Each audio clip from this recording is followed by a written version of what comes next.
Alright, hello folks, welcome back once again to Let's Play Crusader Kings 2 with a Game of Thrones mod. Hello everybody, Charlene, long time no see. How are you doing? Right, okay, well I don't know about you guys, but you know, epic music, epic intro, gets me right into the mood to dive in and chop somebody's head off, I tell you. Oh, I'm ready for this evening's shenanigans. So I'm kicking my slippers off, I've taken my dressing gown off, I'm ready. Anyway, how are we all? This fine Monday morning. Monday evening, sorry. Monday morning. Right, anyway. This is becoming a regular routine. It's, they go hand in hand together so very well. CK2 and a glass of Zacapa. Oh yeah. Match made in heaven, I tell you. Okay, so it's 9 PM. 9 PM. So what time is it here? 7? Oh, it's 7 PM. Oh, you're 2 hours ahead of us. Right, okay, so yeah. In the last session, bit of drama. Spoiler alert, Robert took the Iron Throne. And we ended the session pretty much there. I spent the past half an hour ploughing snow. Holy hell. That seems like quite the arduous task. But I've come prepared. I have my list of notes. You can't see them clearly because of the lights, but I have come with notes. When I come with notes to a stream, you know it's serious. You know I ain't playing around. When I get this notebook out, it's serious business. Only the best of games I unleash the notebook for. So I've got a list of things to do, but you need pages of notes. Yeah, I thought I might do, so I've got myself prepared. Right, okay, so we'll go through a few things. We might actually start the ball rolling today within the hour, probably. But just once again, I want to say a few thanks. First of all, thank you all for watching and joining me this evening. This game is obviously so much more fun with people to talk to and give me advice, because I forget things at times. But also, of course, to Nagisa once again for the introduction, and also to UncleMozilla, who has created the thumbnail, which I've just put up on all the videos now. So once again, he's created a lot of thumbnails for me, which also then end up on mugs. And I've ordered the Pathfinder mug yesterday, which should be coming sometime this week, with the Pathfinder thumbnail on, so I'm really looking forward to receiving that to sip my Earl Grey from. So that's coming. So yeah, thank you to UncleMozilla for the thumbnails, and a thank you to, of course, GDF over in the Discord server, who's chronicling the events of the campaign, which is really, really, really good. So, you know, lots of participation in a variety of different things, which is really enhancing my enjoyment of this this playthrough immensely. So, you know, this could actually well be one of my favourite, but by the time it's finished, if all goes well, could be one of my favourite series that I've ever done on the channel. So that you know, let's keep it up. So yes, the Grand Chronicler, as I have bestowed the title upon him, he knelt before me, and I got my sword out and touched his head and his shoulders and all. I hereby, am I getting knighted? No, you're not being knighted. We're just giving you a fancy title. It's an honorary title, just worth +5 relationship bonus.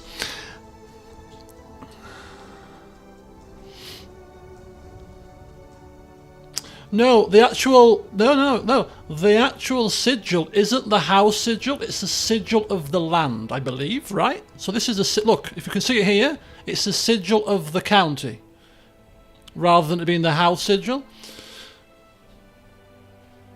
So it's the sigil of the county, rather than, yeah. So will it be my favourite after we get sold into slavery?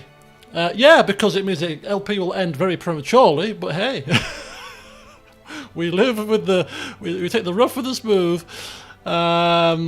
And Jack H, good evening, sir. Good evening, welcome to you. And checking in every so often. God, yeah, those halcyon days of coming up to 13 years ago now, since the start of the medieval Total War series, the original one. Good grief. Scary stuff. Anyway. Oh, well, say hello to your girlfriend from me too. So we had one suggestion for house words. I can't remember what they were. I can't remember if they were in the comments or if they were in the Discord server. Somebody did mention them. I have to. I'll fish them back out again. But you know, our house words could have something to do with slavery. Who knows? But we'll see. I'm just waiting for that moment where they jump off the page. You know, I'm sure it'll happen. At the moment, though, and it's actually a thing. Where is it? Where did I find it? There was an option to choose to set your house words.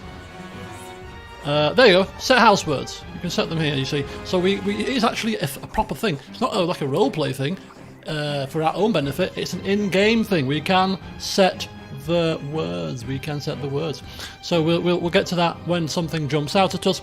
But yes, so as we currently sit, or stand, or whatever the hell we're doing, here is Amberley. So let me just go through a couple of little bits and bats before we start the ball rolling and all that. Feel free to chirp up with any advice, of course, as per usual. Ours is the Falcon. Oh, that was one. Yes, that was it. Ours is the Falcon. Why should the Falcon get precedence over the boar, though? Come on now. What about... We haven't even named the Falcon. And falcons live a long... But birds live a long time, right? Birds can live up to like 20 years, 20, 30 years. Some of like parrots and stuff can live up like 50, 60 years. The sigil is an amber sun, yes. So why haven't we named our Falcon? Percy got a name. Our boar. Hunting criminals. Call the Falcon Purdy. Interesting. Right, the goal of today's session is to name the Falcon. Between us, we shall name our Falcon, okay? You know, we can't just... If it starts attacking people and clawing people's eyes out, we can't. We need to be able to put a name to the deed in those old scrolls that will be written. Right, okay, so we are currently... Lord Eryk of Amberley, still a count, and... as we ended the last session, at the end of the last session, is it a boy or a girl falcon? I mean, we're a falcon, of course, we don't necessarily have a falcon, but for roleplay purposes, we have a falcon. Falcon on one shoulder, boar on the other side. Dr. Doolittle we are. Buckbeak. A bit of a Harry Potter reference there, I quite like that. Beaky. That's what Hagrid yeah, Beaky. They called it Beaky for short, right? We shall call Beaky. It's kind of on theme with an Elquisty type thing, you know, stating the blatantly obvious. In-game music is a tad louder today. Is it? Yeah. Let me turn it down a wee smidgen with my handy. Oh, sorry. Sorry, wrong shortcut key. What I'm trying to do, function, not shift. Function F2. Couple of notches down. Okay, that should be a little bit better, hopefully. Hopefully. The intro was so good I had to play it again. Right, okay. I wonder if my options reset in the game, you know, because... Let me just try something. Because... No, they're still fine. Because some of my stuff, the full screen mode changed to full screen rather than borderless window. But anyway, some of the music tracks might be louder than others too. Anyway, what was I saying? Yes. So in the last session, we ended up being promoted to the Castellan of the Stormlands. Right. So yeah, we've named the Falcon Beaky, by the way. No. I don't change the volume settings separately for games. I change them in the game themselves, so that shouldn't have done anything. Unless I changed my volume when I was introducing the video. It should be on 80. It's on 82 rather than 80. I can't think 80. There we go. That should be... See, this is quiet, you see. It's different music, you see. They're different levels. Good evening, Chan. Welcome. My day has been fine. Pretty decent day at work. And I finished work and I started researching CK2. And then before I knew it, time had flown away with me. I've almost edited a video for tomorrow for F1 Manager, which will be going up about an hour and 40 minutes, an hour and 35 it will be roughly. The old Australian GP coming your way tomorrow, and then Wednesday might be an F1 stream. Alternatively, if I'm feeling pretty frisky, might be a mortuary assistant stream. Just don't hold me to it. I've got to be in the right frame of mind to play that game. But I do want to finish it because Shelley mentioned something to me before Christmas that's motivated me to finish it. Although he's not given me an update like I asked him to yet. Right. Okay. So we became Castellan of the Stormlands. So apparently this is almost quite. I promise. You don't want that update. I don't. You're right. I've got to finish it first. Surely. It's not a race, but I've got to finish it first. So yeah, we became Castellan of the Stormlands at the end of the last session. We got promoted. Really, it's to be on Lord Renly, Lord Paramount Renly, who was given the Stormlands by his elder brother Robert, as true to the canon history. Unlike the canon history, there's a slight twist on things, but it's quite similar. In canon history, the Stormlands were then besieged by Mace Tyrell, and it was Stannis who repelled with the help of the Onion Knight, Sir Davos. Whereas now, we are being attacked by an army here. Yeah? Of Tyroshi slavers. And indeed, it is a slave raid. So if they're successful, they will take slaves. Because we're Castellan, where the hell are we? Oh, we're in Storm's End. Right here, where they're besieging. Therefore, we could get taken away as a slave if all goes horribly wrong. Failed to notice that bit when we accepted the promotion.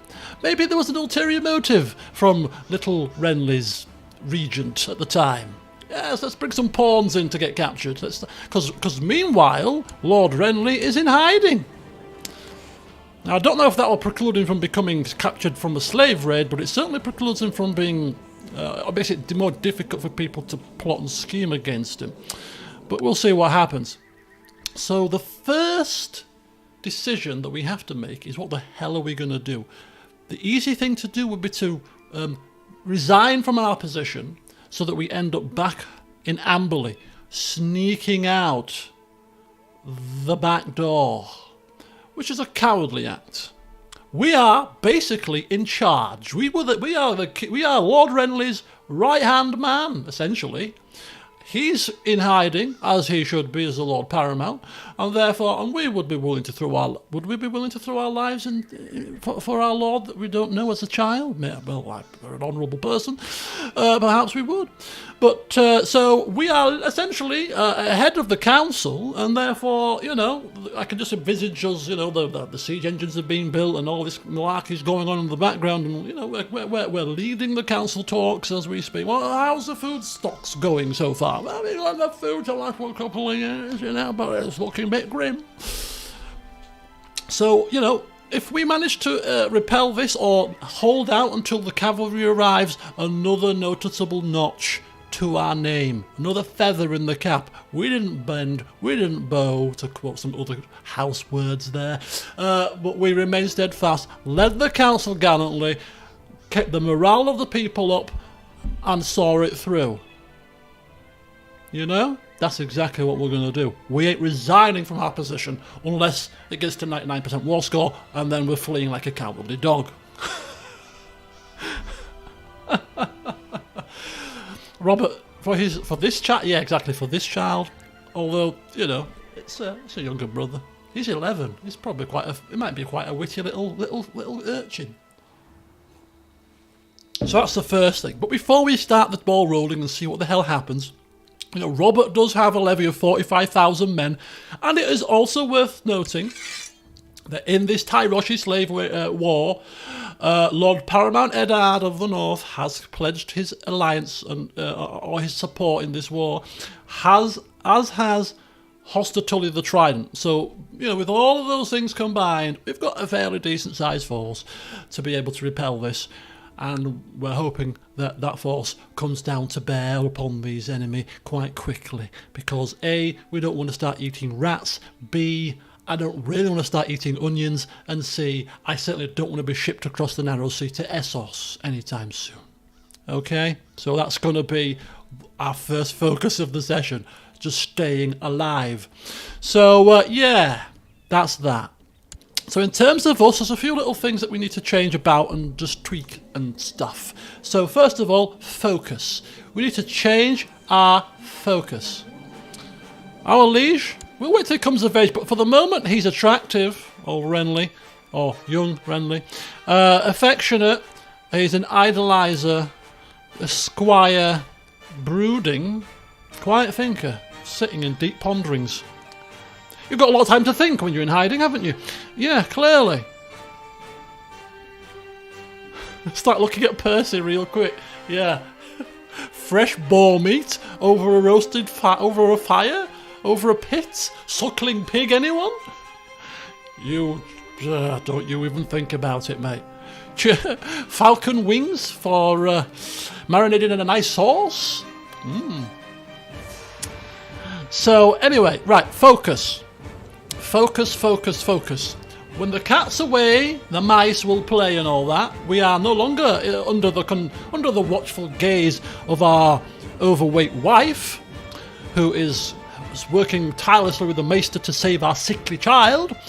So we now are away, and therefore we are changing our hunting focus to a master seducer seduction focus. Because what else is there to do when you're cooped up in lockdown in Storm's End with all manner of death around you and the prospect of being turned into a slave? What else do you do to pass your time outside of the council meetings? That's right, you get your leg over. Of course you do. Our 11-year-old boss is in hiding, alright? He's not got a say in this. If he wanted to say, he would be sat on his throne right now, but he's gone away. So whatever we say goes. So that's the first thing to take notice of. So change that focus. We want to start having some fun. And ultimately, as was pointed out in the Discord, we need kids, right? We need kids like urgently. Miles might die. We have a need for kids. Spread the seed. Bastards, not a problem. We'll legitimize them. It's not a problem at all. As long as I've got my eyes and my nose and my ginger hair, there can be no dispute, you know? So that's the first thing. Second thing, Treasurer's on the wrong thing. Put him on to collect taxes. Good old Sonarbert, who we have also married off to Ella, then made her spy master. Or a bit of a family affair. And we've also given him the title of our cupbearer because he brought us quite a few tithes. So we're very happy with his progress. Minor titles. Master Eryk is we like to think of him as our friend.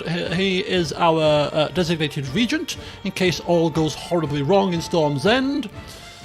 And so, yeah, bodyguards. Yes, somebody mentioned getting more bodyguards. We are going to look for more bodyguards. The bodyguards aren't in Storm's End right now, but nevertheless, these bodyguards may well become a royal guard, but a household guard in due course when we have the money for it. But for now, we need as much protection as we can. But to be fair, between Gerald Gower and the gentle giant hero of Tudbury, Morton Terry, we've got a pretty decent protection there. In addition to that, Both Gerald Gower and another one of our council members needs a wife. So we can do that one quite quickly. So it's first of all Gerald Gower. He needs a wife. And we're just going to do it as a simple way. I found a wife for him. His wife is looking a little bit like, where are we here? Is it Pera? Yeah, 24, a Vale woman. But she's competent steward, just, honourable, kind and patient. I think they'll go very well together. I think she's perfect. So bring forth Pera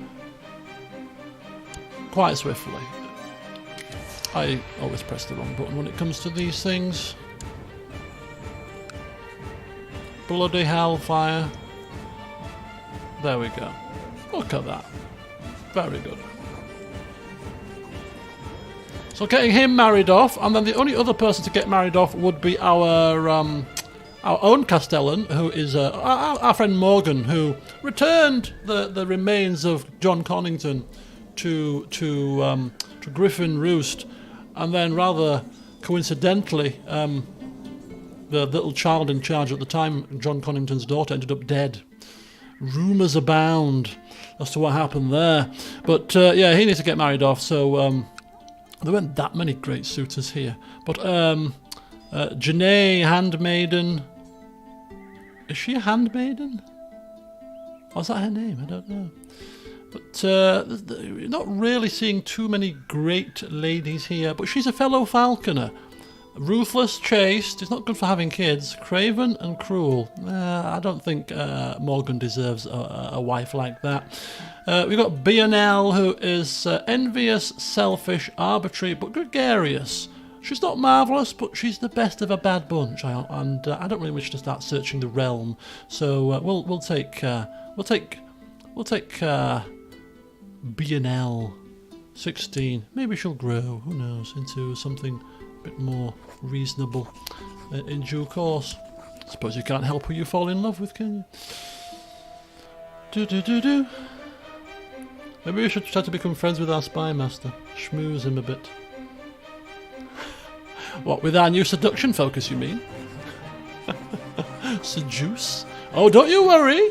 We'll find people to seduce in due course. Don't you worry about that.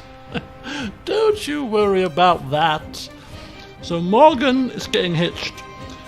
Gower is getting hitched. Right. There's no particular order to this set of lists, to this list here of actions. Next on our list, on this list, is we are going to be in a sticky predicament. If we manage to survive the Storm's End siege, then we'll come back to Amberley in one piece and all that. We need to think about not only expanding our horizons to make ourselves a bit more secure, because having one county in this setting is more dangerous than the base game, and especially when I've turned on border wars as well. So ideally, alliances right now could be the key to us not dying. If we can call upon some banners to help us if we're attacked by a count or a high lord somewhere nearby who's got eyes on Amberley, if we can call some banners, some extra men to our cause, that's a good thing. Well, we have a wife. They're good for some things. Bit of fun in the bedroom, pumping out children, but also, they've got family. So my wife has a brother who happens to be Lord of Nightsong. If we go to the realm tree, this man is one of the most powerful in the Stormlands, right? Yeah, I mean he's got a levy of 3,694 men, double ours. So I mean, having him as an ally to be able to call into to help us could be quite useful. I would wager. Now I'm trying to remember how the mechanics of alliances worked and whether or not they had to be independent to be able to call them into your war, because obviously we're both under under Renly right now, but we'll go for it. We're in for a penny, in for a pound. It's going to cost us a bit of a bribe, though, because we need to bribe him to have him accept a non-aggression pact, which is the precursor to an alliance. It's going to cost us 20. No need to be independent, which makes this even more smooth. So we're going to send him a gift of 20 coins. Call it a dowry. A belated dowry, but hey, we were in the middle of a war, you know. We'll get to the dowries when we're a bit more stable. So we're giving the dowry a bit later than anticipated, but nonetheless, he doesn't like Renly very much either. Well, that's fine. So we've got, you know, self-preservation sometimes takes precedence. So that's going to allow him to accept a non-aggression pact, and when after he's accepted that non-aggression pact, he will then accept an alliance. So we have an alliance with our brother-in-law, which makes complete sense. We have a sickly child. If this child pulls through, we have a non-sickly male heir to Amberley, which surely we should be able to find a female child to betroth him to for another alliance. So if we can get 2 decent alliances, then that will go some way to giving us a little bit of added support in this tumultuous time. So that's that. It's time to get to know our brother-in-law a bit better. So once we have come out of this alive, positive thinking, when, not if, when we come out of this predicament alive, there's feasts to be had to celebrate, you know, Robert's grand victory and our contribution to that. There's hunts to go on to get the food for the feast. There's lots of celebrations to be had. That's what's going to get us through. Now the other thing, and again, feel free to chip in if it's not the best of plans, you know, I'm going to take heed of counsel advice, but looking at the de jure high lordship of the area that we're in, it's Rainwood, Amberley, Bluegrove and Rainhouse. So I think that getting a fabricated claim, because even though border disputes are turned on, using the border dispute casus belli is very, very expensive. It costs prestige, I believe, or piety. 100 gold, and some serious negative opinion debuffs too. It's an option available. It's not one you can take willy-nilly. It's really a severe penalty. So, but so getting the usual fabricated claims on the Rainwood to be able to take that would be quite handy, because then we've got half of the High Lordship. So I'm thinking of fabricating a claim here. Not only that, but Mr. Griffin's Roost man, Ronald Cornington, Baby Slayer, has only got a grand total of 226 men right now, so he's a bit vulnerable. So, I mean, now would be a good time to be able to get a claim and hopefully take that. We've got a bit of other things to do with him first, such as, you know, maybe besiege Griffin Roost right now as a show of further support for Robert, because he's trying to claim independence at the moment, so we can put paid to that very shortly. But yeah, I'm thinking that's probably not a bad option. So our Justicar Eryk has been sent away with instruction to see if there's nothing out there in the annals, you know, to suggest that the Rainwood rightfully belongs to us. You know, sure it does. I mean, it does. De jure-wise, it's definitely ours. But anyway, I mean, I'm thinking, because it's de jure part of ours, I mean, I'm wondering if we would have a de jure claim anyway, to be honest, but maybe we'd have to be independent for that. Anyway, so that's that little situation sorted. Fabricated claim is, you know, if we can always decide what we want to do. Bodyguards was next on my list. Finding bodyguards, we'll do that later. Betrothed son to form an alliance. We've got to wait till he's finished being sick. Improve relations with Renly is also on my list of things to do, because having a lord be in good being in good favour with them is bound to help us in the long run. So we'll try to gain favour when the war is finished. Check Renly's council. So again, roleplay reasons, roleplay purposes. You know, we're now sat around a council table, very often stuck in Storm's End, whilst we're being besieged by these rather strange-looking folks from across the sea. You know, who are we sat around the table with, I ask you? Well, not... and also because of Game of Thrones, how it works, you know, council members, you know, all this politicking that goes on. Is there any council members who are useless and who we should get rid of? We can plot to remove them. We can plot to do all sorts of different things. Let's have a look, shall we? So our Liege's Council. We have our Justicar here, who is Sir Colin Wensington of Durance Point. He is pretty decent and is a pretty honourable man. Content, charitable, patient, honourable. And he's got a pretty decent opinion of us when it's positive. And we like him as well. So, you know, we're getting on well. You know, being cooped up together around a table whilst being besieged, you know, you get to know thy neighbours, don't you?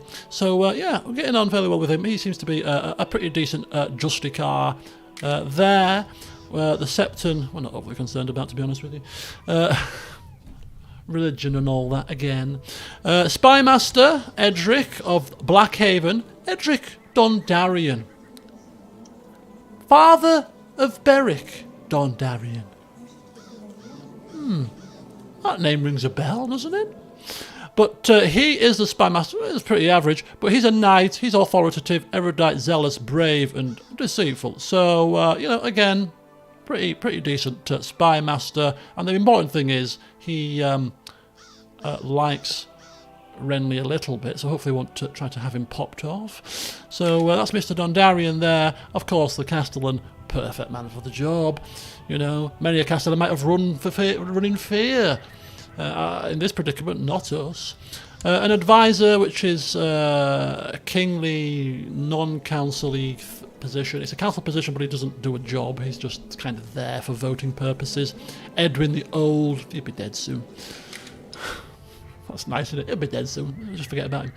The Treasurer, Courtney Penrose. Courtney Penrose. Ring a bell, folks? Clash of Kings. Courtney Penrose. Yeah?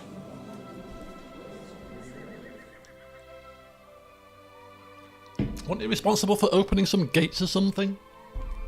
But anyway, he's a pretty decent treasurer with 15 stewardship. Brave, diligent, proud, authoritative, stubborn and content. Again, pretty decent. He's always had to remember the name of this castle quote. I kind of remember.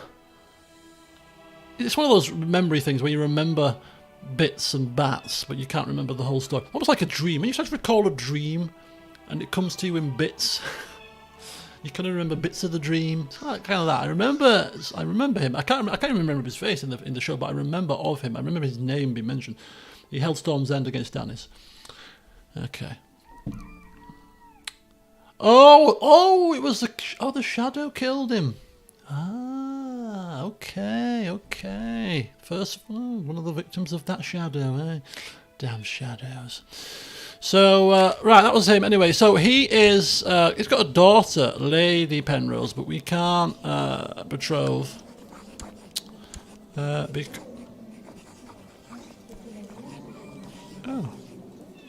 Lord of the Parchments. How many men have you got? Oh. I was looking for a betrothal for my son, right? And I couldn't find one. And I just clicked on this, and suddenly I found one straight away. How odd. But yeah, I mean, he's got some men, not a massive amount, but I mean, nonetheless. Is this... You see, this is the Crownlands, is it not? Anyway. Or is it Stormlands? Parchments. Shipbreaker Bay? No, it's part of the Stormlands, so he's part of our Lord Paramounts. See, that's a potential, you know. That is a potential. Lane Penrose. We'll keep her in mind. We shall keep her in mind. But anyway, the point is, he is the treasurer, and he's pretty decent. And then the Master at Arms is 23 Marshal, so very competent. He's had his nose chopped off, rather unfortunately. He's had his nose whipped off, great big hole in his face, bloodied hair, bloodied on his face, disfigured.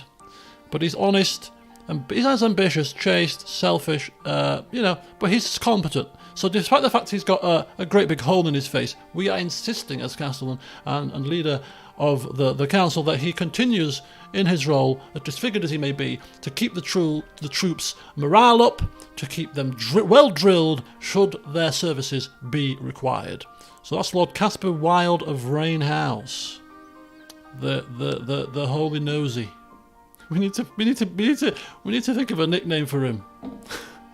If we had a child, we'd be asking our child to think of a nickname, because children can be cruel. So, yeah, I'm thinking, actually, yeah, marrying off our son to maybe one of the councillors that have the landed councillors, fellow councillors, because we're spending all this time together around the table during this siege, and we're going to start talking. Oh, how's your son doing? Oh, he's a bit ill, but you know what? He's got my blood in him. He'll be fine. And how's your little daughter doing? Oh, she's a little gem. She's good as gold. No knows.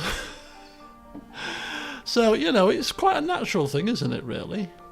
So we'll see. We'll go through the council members and see if there's anybody that springs out there. So that's the council checked. So that's who we're cooped up in the castle with. Right, Gower's got a claim. He came to us because he wasn't happy that his previous lord didn't press his claim. So what is this? What is this claim that he's got? A strong claim to the lordship of Rathrock, which is right there. Oh, we could push that. I'm thinking, if we become a High Lord, I think pushing that might be an option. I mean, how old is he now? He's only 34. Okay, so that's interesting. So he's got a strong claim on Rathrock there.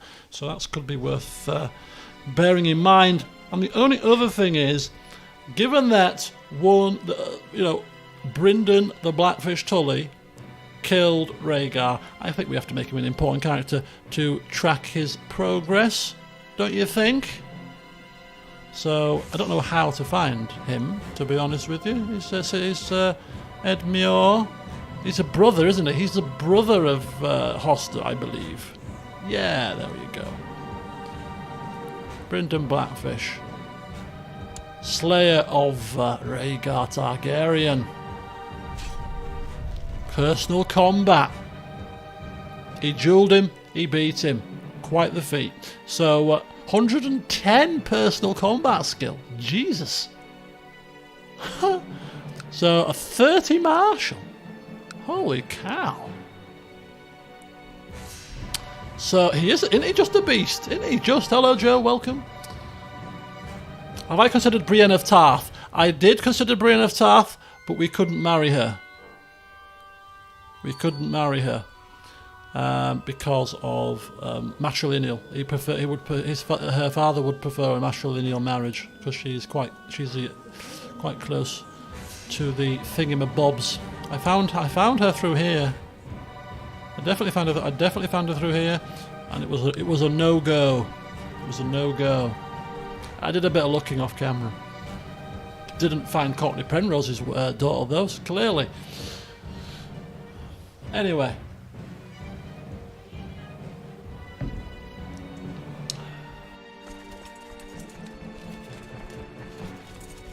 Okay. So I think we've done everything that we need to do in the short term. The only one thing left is to hire bodyguards. So do you know what? We'll do that now, and then we're in a position to set the ball rolling. As I said, we'll get it done within the hour. Find characters. Right. We need to find somebody in the realm who is... does it have to be a man? Can women be bodyguards? I don't know. I'm assuming it has to be a man. I mean, I could be wrong. Correct me if I am, because it'd be quite nice to have another Brienne of Tarth in the court. Right. Ideally not in prison. Married, not bothered. Ruler, No. Diplomat, yes. And join court, yes. And marshal. Barristan. No way. Oh, no way. Oh, Barristan, sell me. Oh, we have to do it. We have to do it. He's no longer a Kingsguard. Probably been ousted. I don't know why, I don't know how, I don't care. He's been ousted from the Kingsguard. He deems us worthy, probably hearing of our exploits somewhere. Maybe hearing the exploits of Morton Terry. Thought, you know what, I think I need to check this out for myself. I don't care. He only has to protect me for a few years. Robert didn't trust him. Oh, of course, he was the Mad King's Kingsguard. Yes, of course, very true. And clearly Robert has ousted him. So, technically speaking, you know, given that we're kind of, I say we're not like biggest royalist known to man, but I mean, he did give us our title, so. But perhaps I mean, he's an honourable fella. So he's not going to do anything dodgy. Why am I trying to justify this? Just come along to my court, sir. I mean, he should really be our marshal, to be honest with you, but I don't want to oust Gower. He's served us well. So,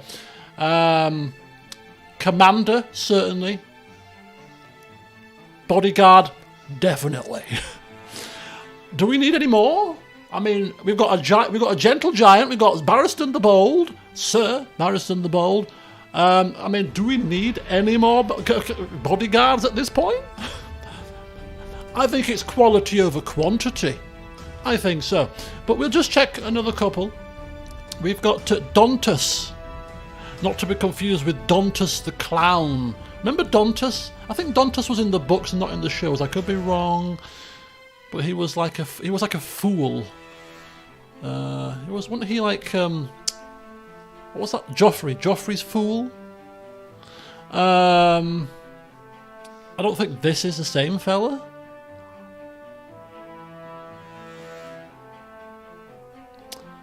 Aemon. I think we'll go for Dontus. Let's have a look at his stats. Trained fighter and knight, greedy, brave, just, and gluttonous. Dontus, Sir Dontus, Chelstead. Yeah, we'll go for that.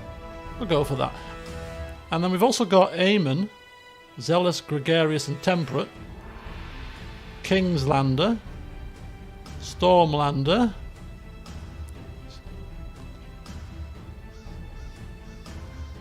do you know what? Oh, because I'm going to get this message until we fill the spots.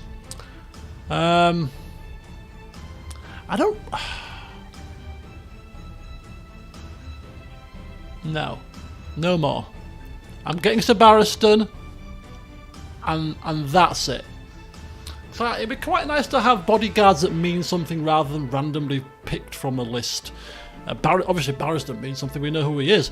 And the other two that we've got mean something because, you know, Morton Cherry after all, and the other one was, clearly I've forgotten, can't be that important, was Sir Gower, our marshal. So, you know, we've got two more to find, but I'd kind of like them to mean something rather than just be random picks. So we'll stick with the three. Until anybody else jumps out at us. Maybe some good deeds, maybe somebody we come across in the game itself. But Barristan Selmy, chaps, is coming to Amberley. I really liked him. I liked him in both the books and the show. To be honest with you, good old Barristan. Was it in the book? It was both in the books and the show, but I thought the first series, sorry to divert slightly, we're going to unpause it after I finish this little bit of a ramble. The first series of Game of Thrones followed the books almost to the T, because the book was one of the shorter of the books, to be fair. But they took lines out of the books and put them in the show, so it was really No, he got executed, Shelley. He got his head lopped off. He's dead. So they followed it really closely. So I remember reading the books after the show, and I remember them saying that in the show. And there was the scene where he got his white cloak taken off him and he left. And there was that kind of the other Kingsguard were around him, and I think Cersei were there. I can't remember the scene perfectly, but it was like he handed his notice in or whatever, and there was that sense of nobody dared approach him. All the other Kingsguard people were like, ooh. And I'm sure he said something like, "I could cut you down where you stand" or whatever to somebody. And even though you'd never seen him fight up until that point, you just got that sense, that aura, that this man is not to be messed with on the back. You know, you got that from that scene. I really enjoyed that scene in the shows.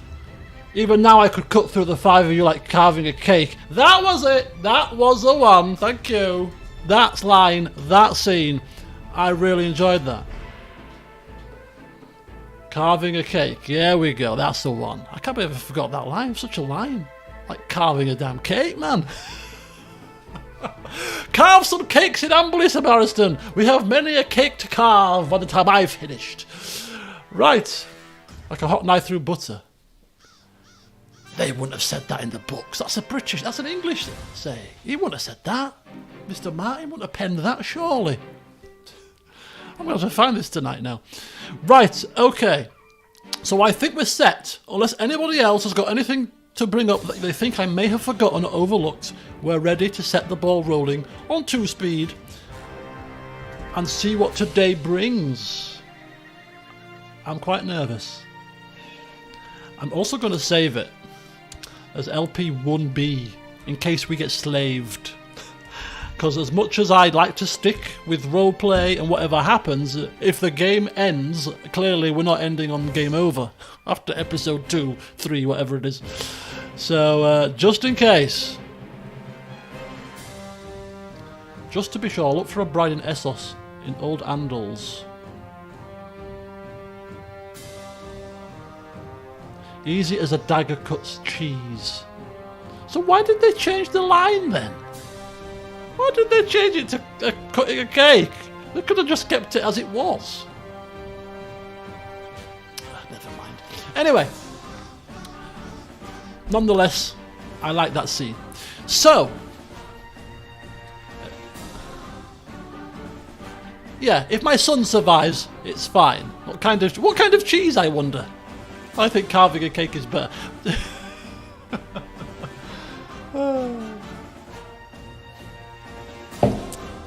But you don't carve a cake though, do you? You cut a cake, you carve meat. Surely. Just to be a bit, no, not to be pedantic or anything. Right, okay. I'm going to start the ball rolling. We are at war with the Tyroshis. Let's go. Oh, not on 3-speed. What are you trying to do? Kill me? We need to pick an ambition already. Right, I'm assuming this is because we've got a council position already now, so we wanted to become treasurer. We got castellan. Better than treasurer. So, picking a new ambition. New ambition. There's 2.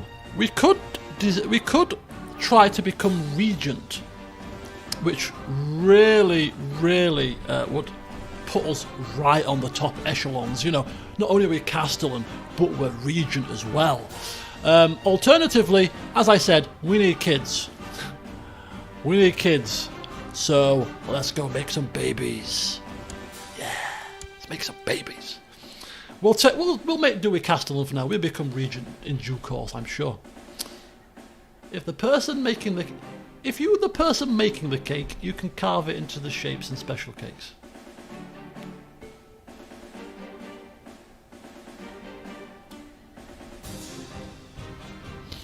Honorary title of 5 kids. Babies, and for the love of the septum, don't be sick. We shall pray to the different god things. We shall pray to the 7. Don't worry. We shall say our prayers. As not the most religious person, but hey.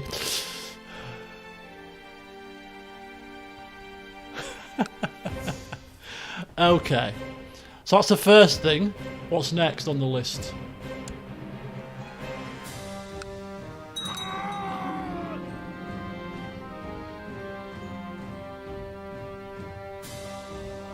Okay, somebody died and I accidentally clicked on delete the message. So I don't know what happened. I don't know what happened. Is Eddard dead? Oh! Slain by Arthur Dane at the Tower of Joy! Holy hell! Oh my god! Arthur Dane has killed him! Oof! Welcome, Finley! Ned Stark's just died. What a turn of events! Oh no! Oh! Meanwhile, King Robert the Rake has created the High Lordship of Kingswood. Whoopie-doo, Robert. There's more pressing issues here, like Eddard's dad being slain at the Tower of Joy. Right, okay. Oh, that sucks. Oh! I forgot about this. Okay, let's get that alliance going. We're a bit of shock. You know, the Ravens came in as we're holding council. But grave news, I'm afraid. Lord Topcliffe, we have it on good authority that Eddard Stark has been slain at the Tower of Joy, says the Maester. Oh, grim news indeed, considering he was going to help us in this fight. Perhaps the new Lord of the North, Rob the Babe in arms, whose region is Wyman Manderley. Is it Manderley, isn't it? Yeah, Wyman Manderley. Okay. Okay, Rob Stark has been thrust into power a few years early, but nonetheless, here he is. So yeah. Oh dear, that's a shame. But now that oh no, we still have a war going on, but the only war they've got left is the war against the slave raiders. So as soon as the war against the slave raiders has ended, the North will, I'm hoping, pledge their allegiance to the Iron Throne. Be quite a big coup to have them on side.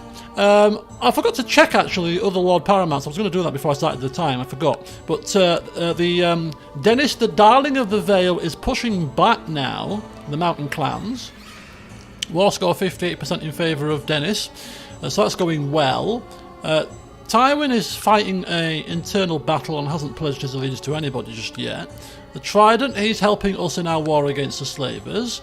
The Reach, obviously, he's declaring independence. Currently imprisoned at the moment in Pike, rot in hell.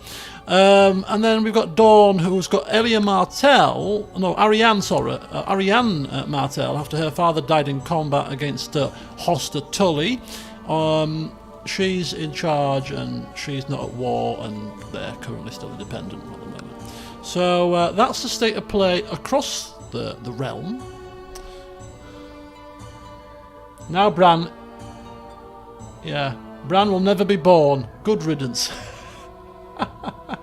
So did Lyanna make it out of the tower then? How does that work? Let's have a look. No. Wife gone.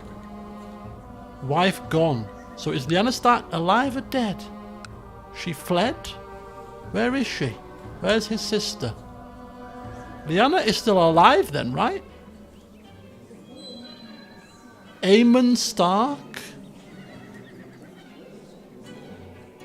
Is that supposed to be Jon Snow? It is supposed to be Jon Snow. Excellent. So Jon Snow has been born, Lyanna Stark is still alive, and she's gone across, it looks like, to Pentos. She's fled to Pentos. Master Terror of Pentos with the turquoise hair.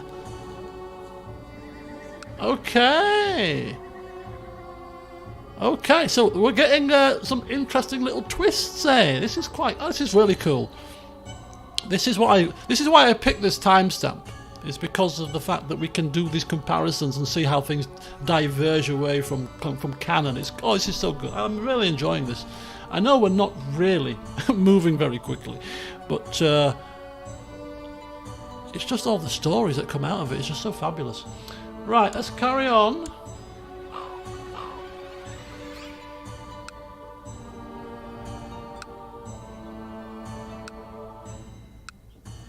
So it looks like King Robert's getting his house in order at the moment.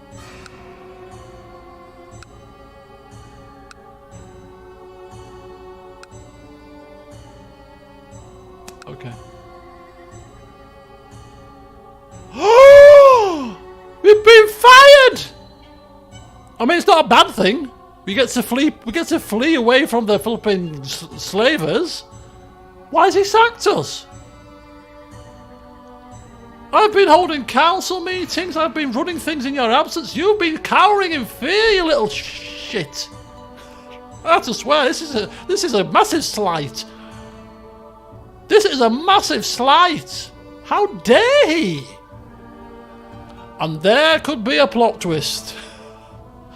I mean, I don't think we're going to ever be able to do anything about him. We're far too low to be able to suddenly throw him off his bloody little throne. But, okay. You want to play it like this, do you? I mean, to be fair, it's probably not him. He's got a regent in charge. It's not really him, is it? Let's be honest. Who is it? Has he got a regent? Who's the regent? Who was the regent? Who is the regent? Is there a regent? How do we find the regent?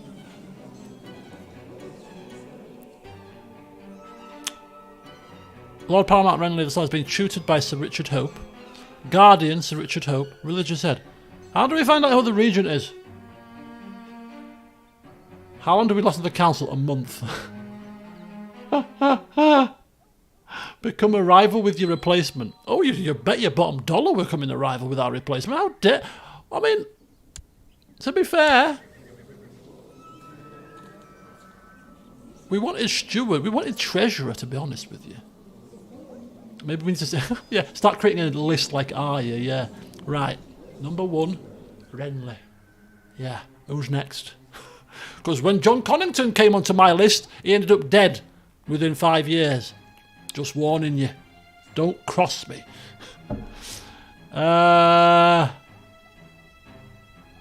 Castellan uses stewardship. Yes, it does, but somebody said that we also need... Oh, it uses the base stewardship stat, but apparently events could happen that use your diplomacy. Although, so yeah, but it is stewardship. I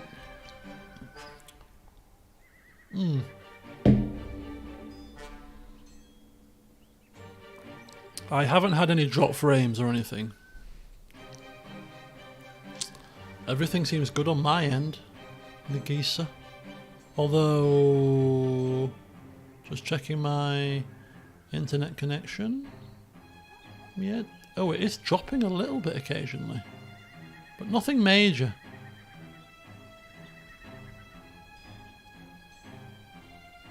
Okay, everybody else is all good. Okay, pretty cool.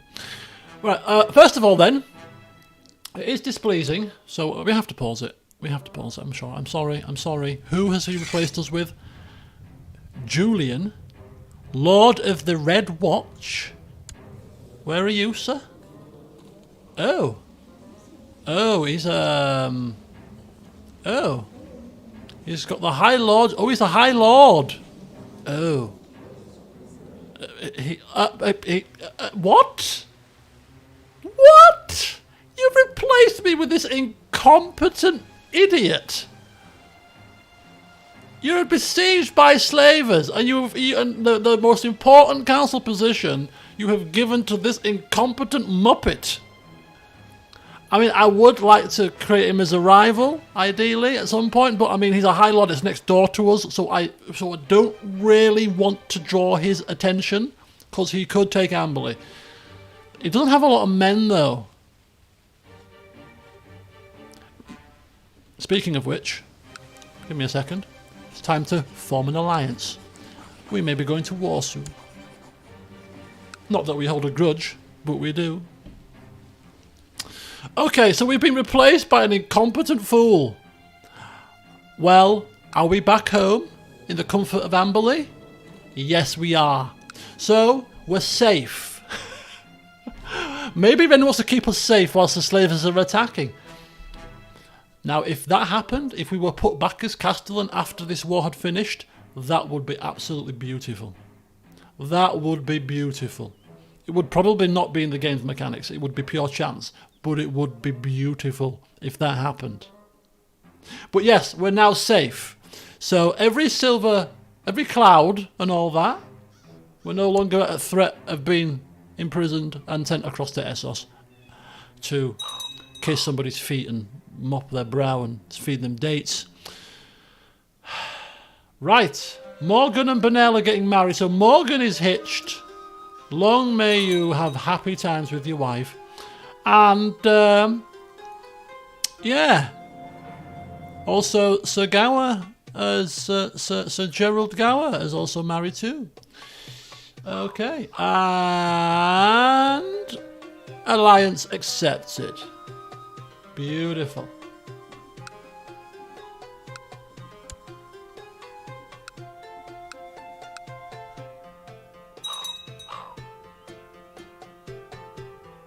Who the hell are you? Marcella? Why have you arrived at court, Marcella? I don't know.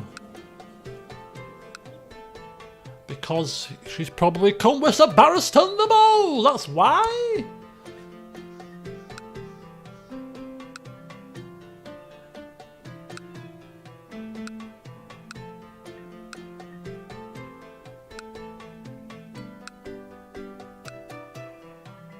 Mace Tyrell has become King of the Reach.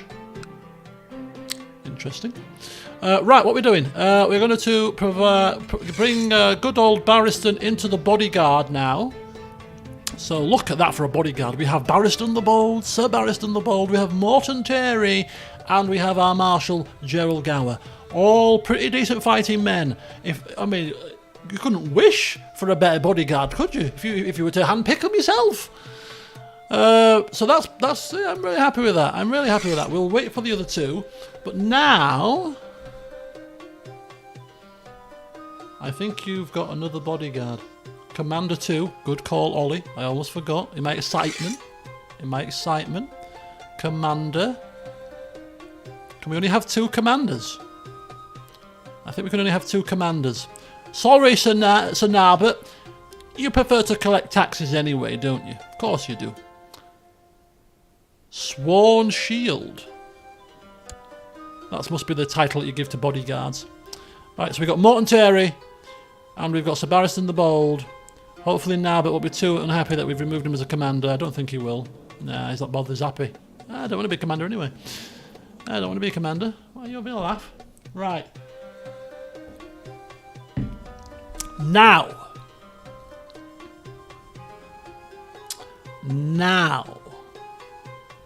Robert might lose the reach. It's early days. He's got a bigger host. It's fine. Can we knight Morton to become a Sir? I'm not sure, actually. It would be cool if we could. But I don't think so. Request a loan. Seduce him. Send insult. Plot. Relieve. Assign. No, I don't think so.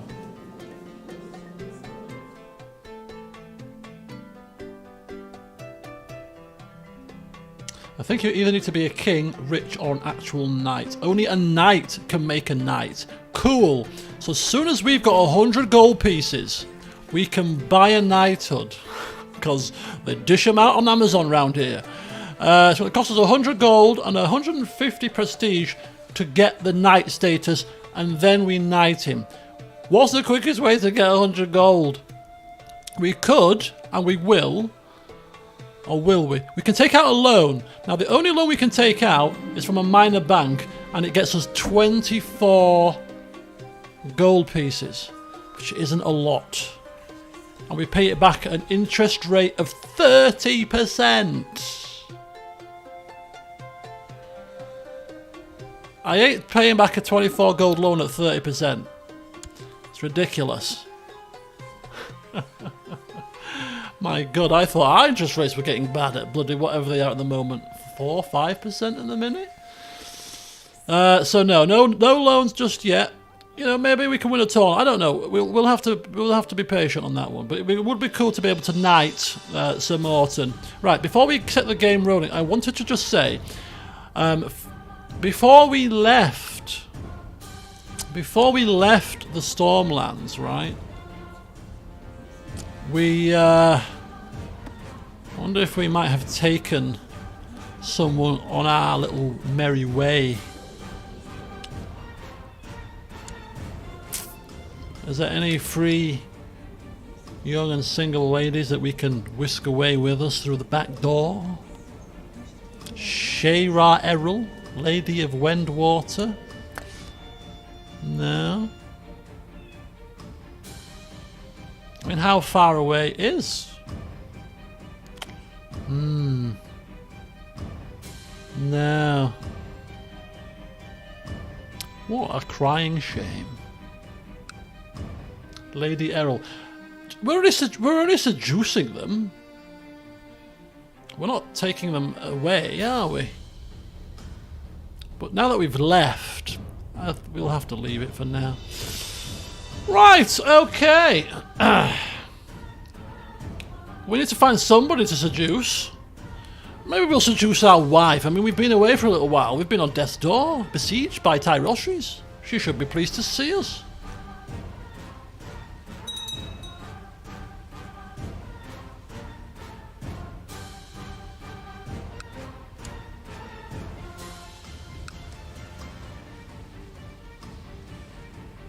Hang on.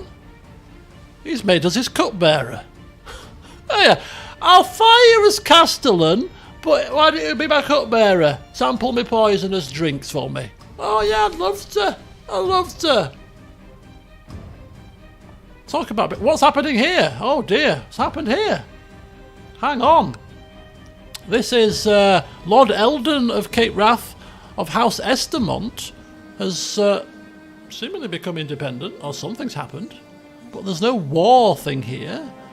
Maybe he's just because this is they've got a slightly different system in this mod. It's called the, remind me, people, the Mega War system. So basically, if somebody refuses to wants to remain neutral, apparently they might become independent. So he's abstaining from the war, basically.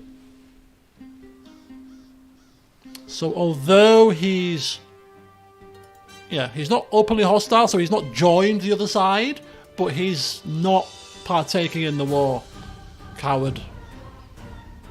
Coward. So your cards are marked. Your cards are marked, Sir S. Eldon of Cape Wrath. But we've got bigger fish to fry first. Like this guy. Ronald. Hey, well, this book of names is getting bigger. Can we decline being cupbearer? I don't think so. I don't know. Well, no. So as somebody said, we might just have to spit in it instead. Right. Okay, let's carry on.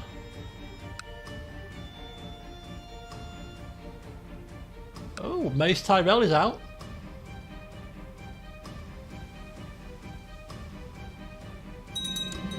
Lord Jorah Mormont seems to be made commander.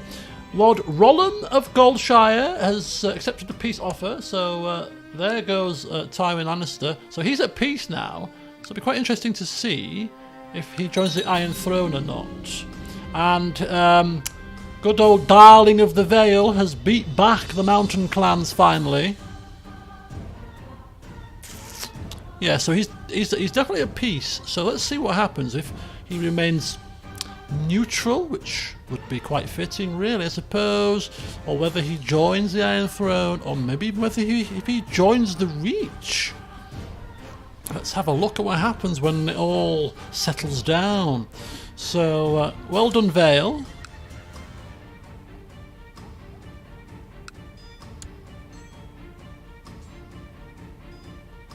They've made Jorah Mormont the commander.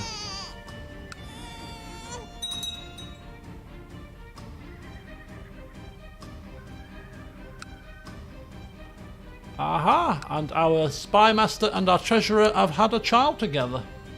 We'll take a look at that in a second.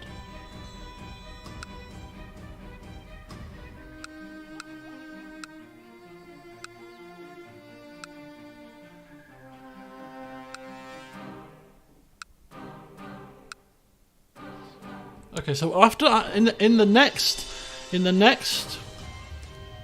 session, I'm going to tweak the minor title notification, the minor messages notifications to remove, if I can, some of the stuff like assigning council positions and stuff.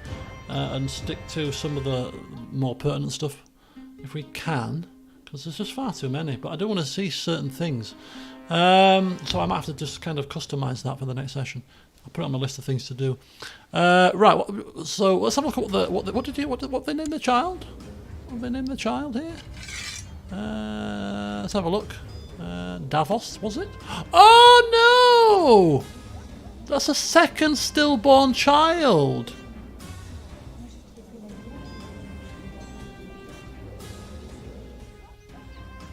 What's happened to Ned? Oh, James, yeah. Sorry, James. I'd restart, he said. I'd restart. Oh, dear. Yeah, 2 stillborn children. And they called the oldest one Morton as well. Probably no to Morton Terry. Oh, bless him. Keep trying, keep trying. So I'm assuming that, is this a product of the mod? Because I don't recall seeing quite so many stillborn children in the in the original game. But anyway. Princess Ariane of Dawn and Lionel Frey. Are they betrothed? She's betrothed to a Frey. Whatever you do, love, don't break that betrothal and don't go to a wedding. Just a word of warning.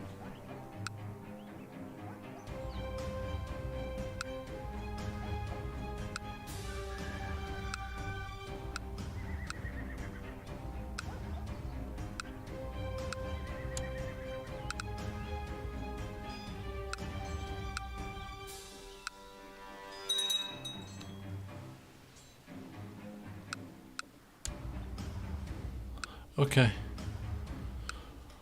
I feel like we should be seducing somebody or doing something. Martells and Freys. This is a horrible alternate world. Isn't it just? Ned Stark's dead at the Tower of Joy? Right, yeah, we are losing this independence war by 20%. And also Griffin's Roost war. Do you know what? What am I doing? What the flipping diddly squip am I doing here? I could win this war for our king. They've got 7 men left. Do you know what? What am I doing?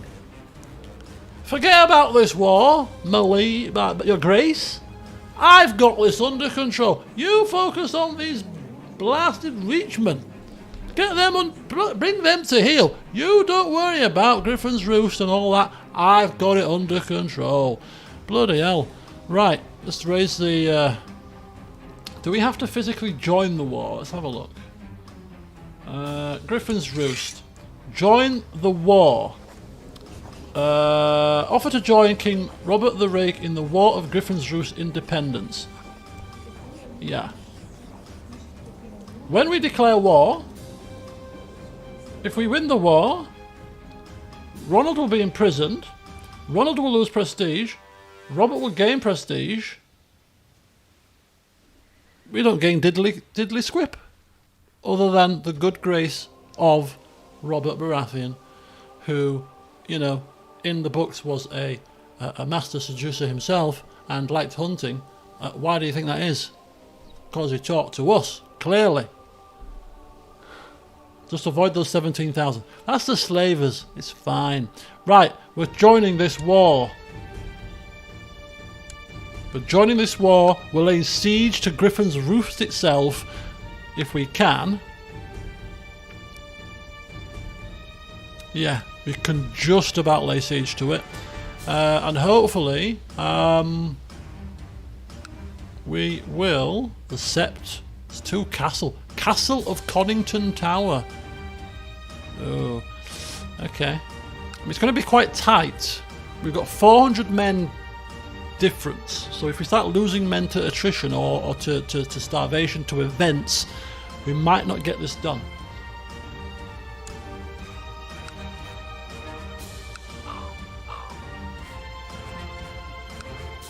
I gladly accept your offer of assistance in my war. Let our enemies tremble.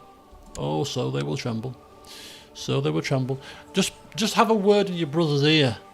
Because, you know, I've been unceremoniously punted off the council.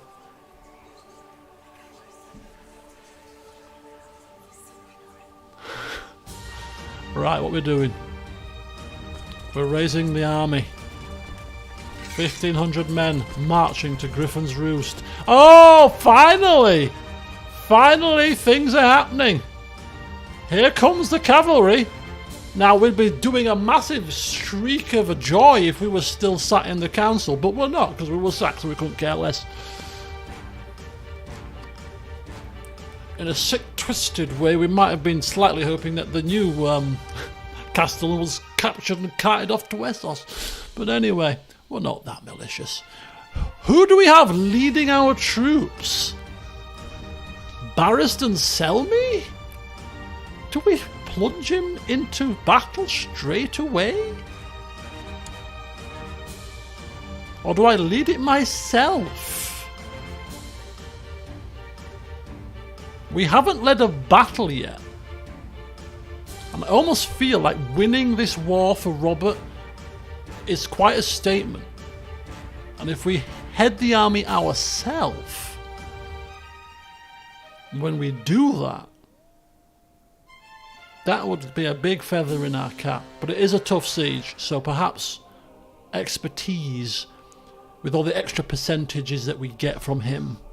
Everyone's like, come on, no, Barristan, Barristan. Okay, Barristan it is.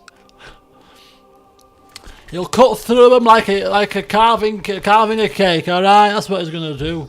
Carve a cake, carve their face off. Sir Barristan.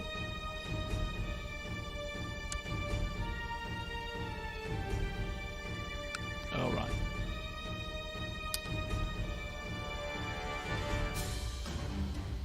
Here comes the cavalry. They're going to get a bonus though. Oh, what's happened to Fleetwood? Oh, it's all going a bit awry here. Okay. They're going to win that fight. Oh, and they're being held up. Why are you besieging Griffin's Roost? I've got this under control. Go and take care of the slave. Okay, they're killing the slavers. They've killed the slavers. Oh, happy days. So, things are happening here. The map is going a bit funkified. Oh, somebody beat us to Griffin's Roost. I can't believe it. We lost the reach. Did we? No.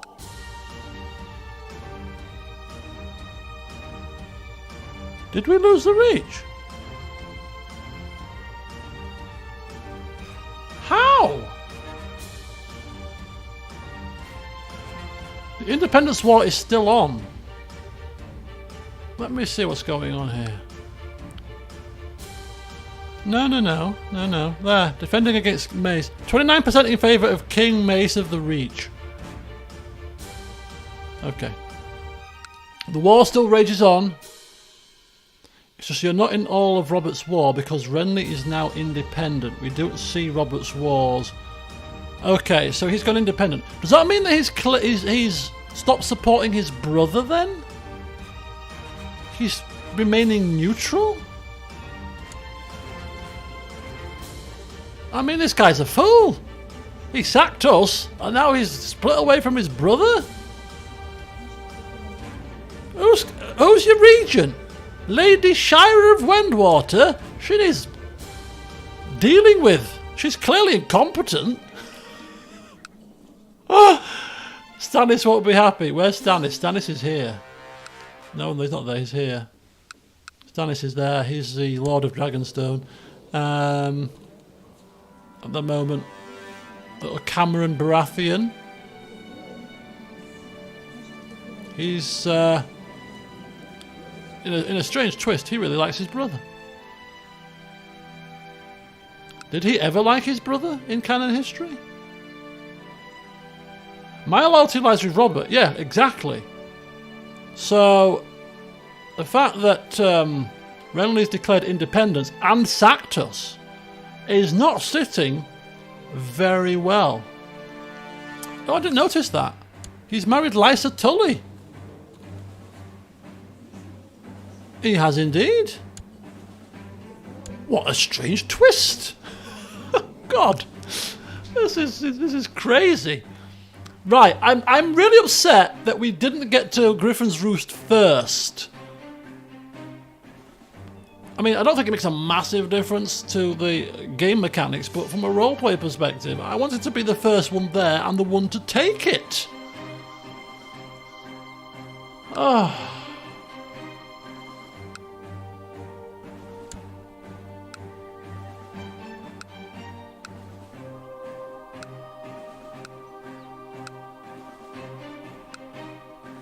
Anyway. We need to start bloody seducing. Is there anybody in our court that's free and single? Things are going horribly wrong. There's a load of males in our court, not a lot of females. Mariah. Oh, you're married, love. We won't do it with a married woman. We've got principles. Marcella. Married. Right. We're putting the feelers out. We're putting the feelers out. Okay, we've got a bit of usurpation going on here. Shira, your loyalty lies blah, blah, blah, blah. Half the Reach is refusing to support Mace's independence war, so that's why the Reach isn't looking like one big happy place like that. It's all fragmented. So all these fragmented bits, old Golden's Grove, etc., aren't supporting. What's he called? Mace Tyrell. So only these bits, these dark green bits, are supporting, which really hinders his progress. Nonetheless, he's still doing pretty well. Right, we need to start seducing somebody. Can we seduce our own wife? We can seduce our own wife. We've come home after being almost killed. Our life almost flashed before our eyes. We're feeling like we need to strike while the iron is hot and celebrate our existence. So we shall seduce our very own wife. Why not? Why not? Practice.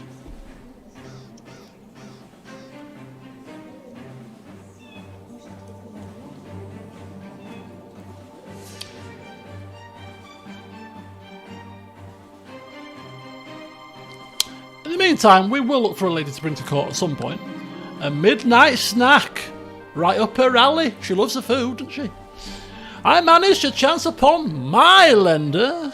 Because we have to say it in the exact same intonation every time we say her name.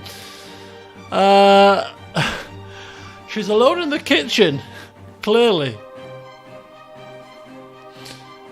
When she came down for her usual late night snack. We've talked and laughed for hours, and I could tell the attraction is growing. Hoping I've read her correctly, I lean in to whisper in her ear. Galaxy Digestives, Catherine. If you're present.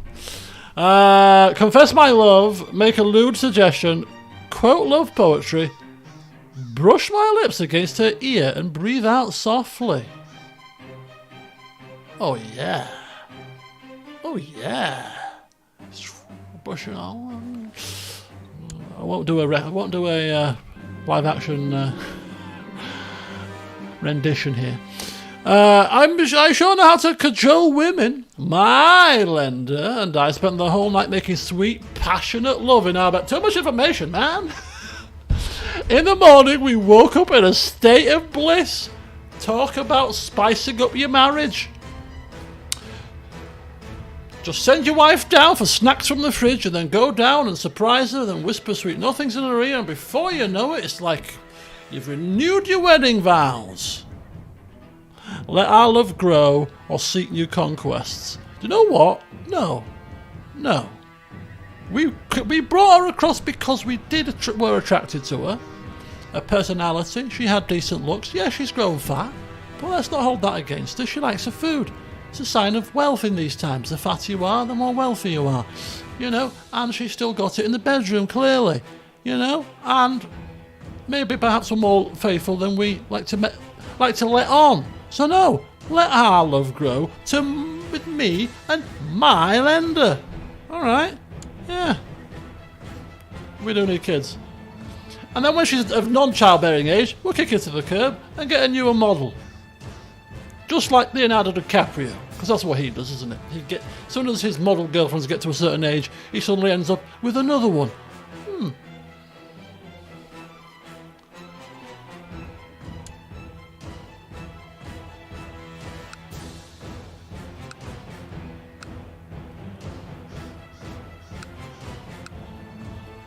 We've been attacked in Griffin's Roost. Have we? Clearly not. Ooh, what's happening here? We've suffered a little bit of an issue. Barrister's got it under control, it's fine. Still got all our men.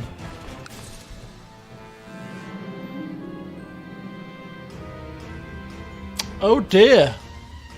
Oh dear, oh dear, oh dear. Oh dear. Right, okay. So basically, Tywin is declaring a claim on Old Oak on Mace Tyrell. Oh dear. Couldn't happen to a nice fella. Oh, so Robert is actually now bringing down his force to bear on the Reach, which is going to stand him in good stead. Yeah, we're 56% in that war. We are 45% against us here, but we're down in that area. And we are on top of the Griffin's Roost scenario here.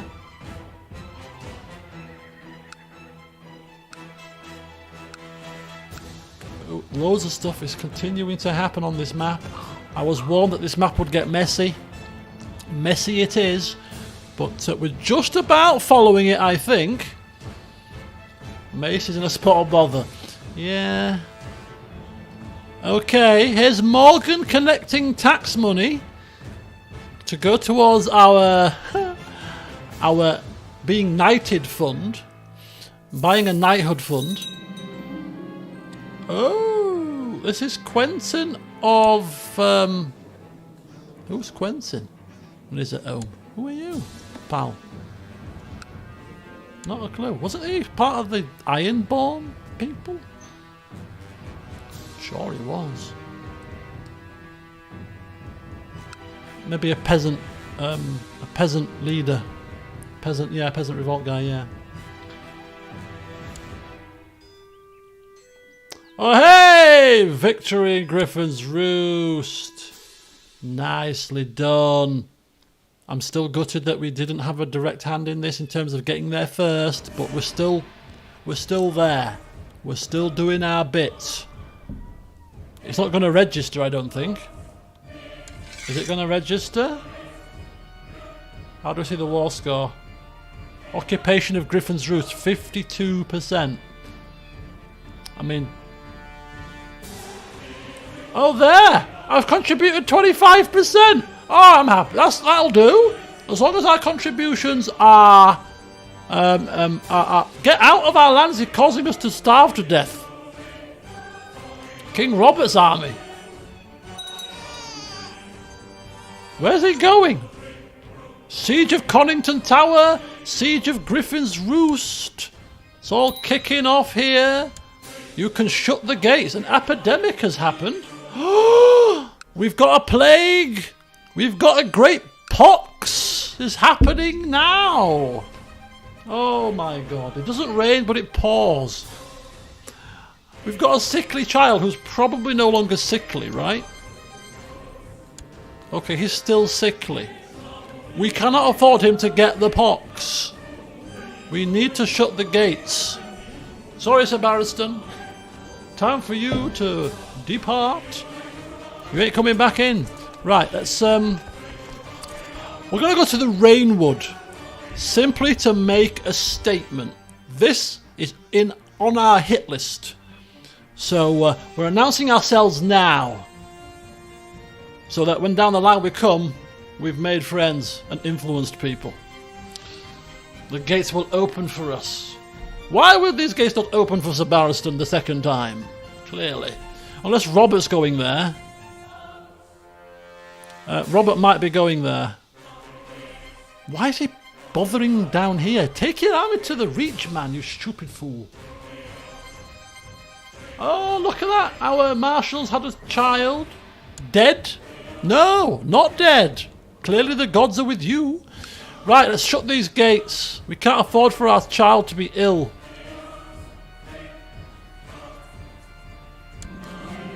Some commoners have already gathered outside as your guards start closing the gates. A decisive thump silences the curious chatter coming from the other side. We have sealed the gates.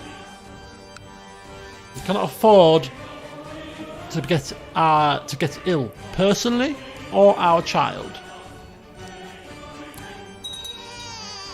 Morgan and Bowenel has got a child, Lysan.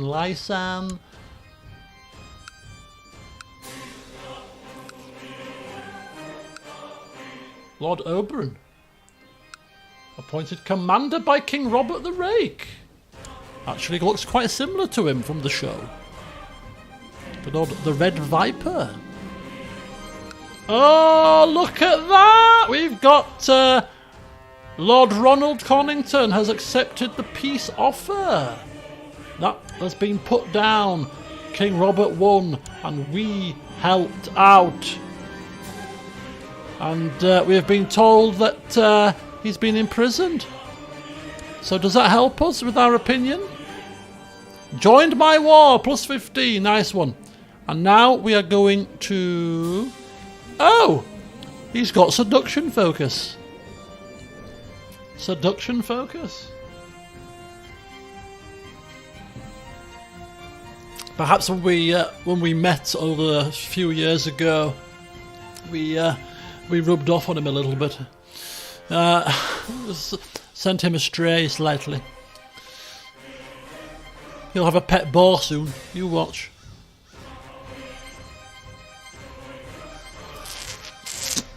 Right.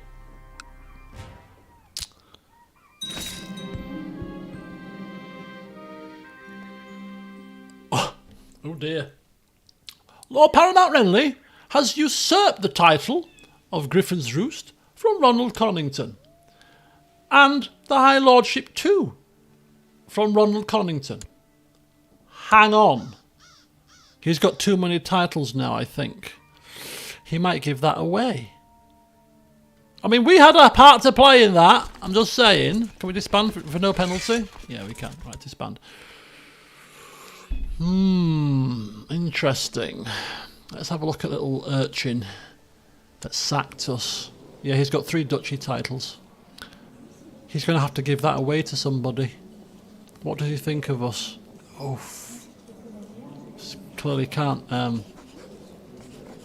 If you're in his good books, can't sway him because he's in hiding. No, he's not in hiding anymore. Oh, he's not an adult. Right, okay. I think it's unlikely that we're going to get anything out of this, but this does pose a slight problem because our plan was to take the Rainwood, right? Now, it depends who he's going to give that High Lordship title to.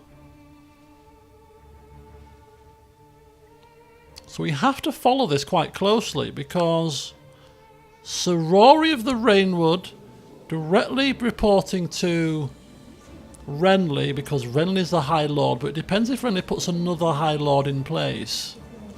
Because if he does, then he's going to like that High Lord because it's his own puppet. Which means that us taking the Rainwood is going to be more difficult.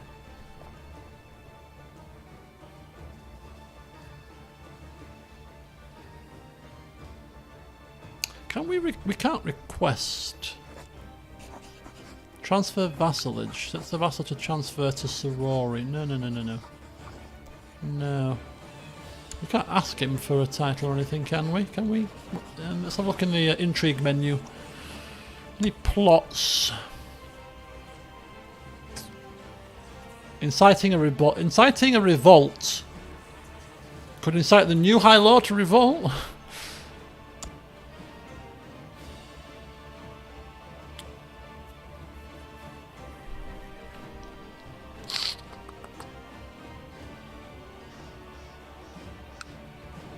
Okay, we'll have to let it play out.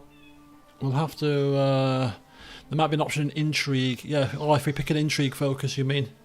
Yeah, I seem to remember something myself about that. It's a pity we're not his regent or whatever, because we can opt to divvy up his titles for him if he has too many. If he's over his domain limit, we can help out in that regard. Which we got that option when we were Castellan, but we're no longer Castellan, are we? And you can gain a title ambition, and then you can ask for a title. Okay.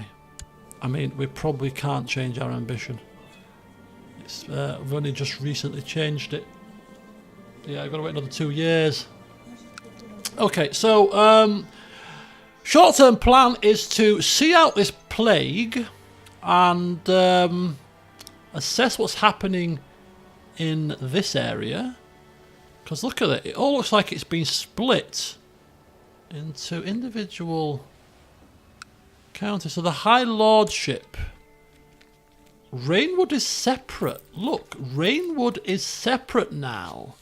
So he's usurped the title, and the High Lordship is now back to following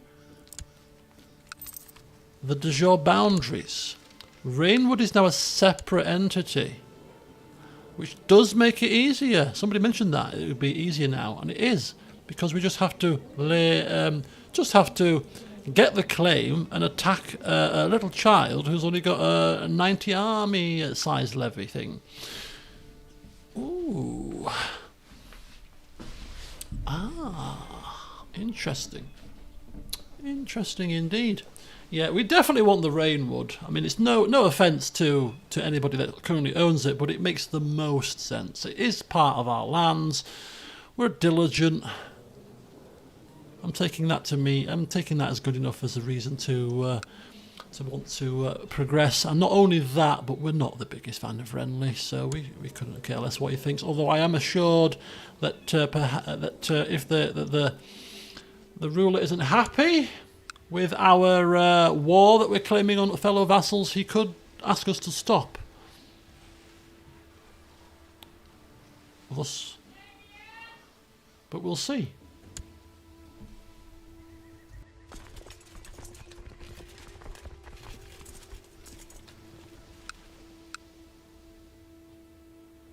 He's made the High Septon designated region.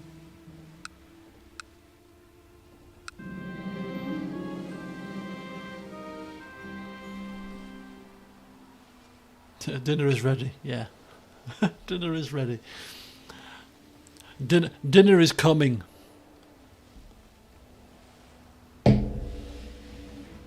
Good timing. Just finished my drink. Right, a raven has arrived from Citadel. We should prepare as winter is coming. Does that have any significance?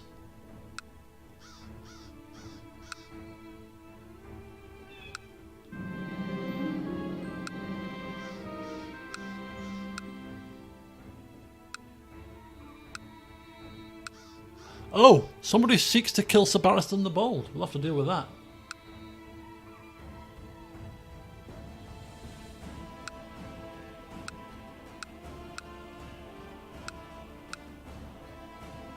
Right, I haven't read this yet. Don't spoil it. I haven't read it. I'm going to read it when I come back.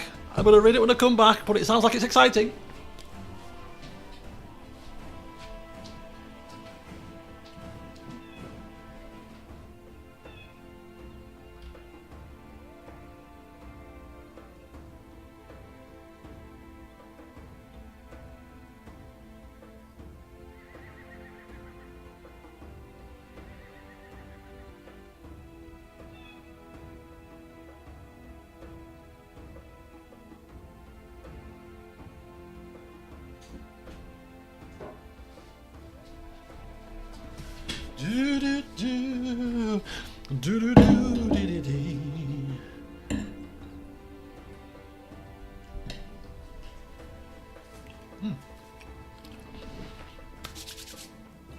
Oh!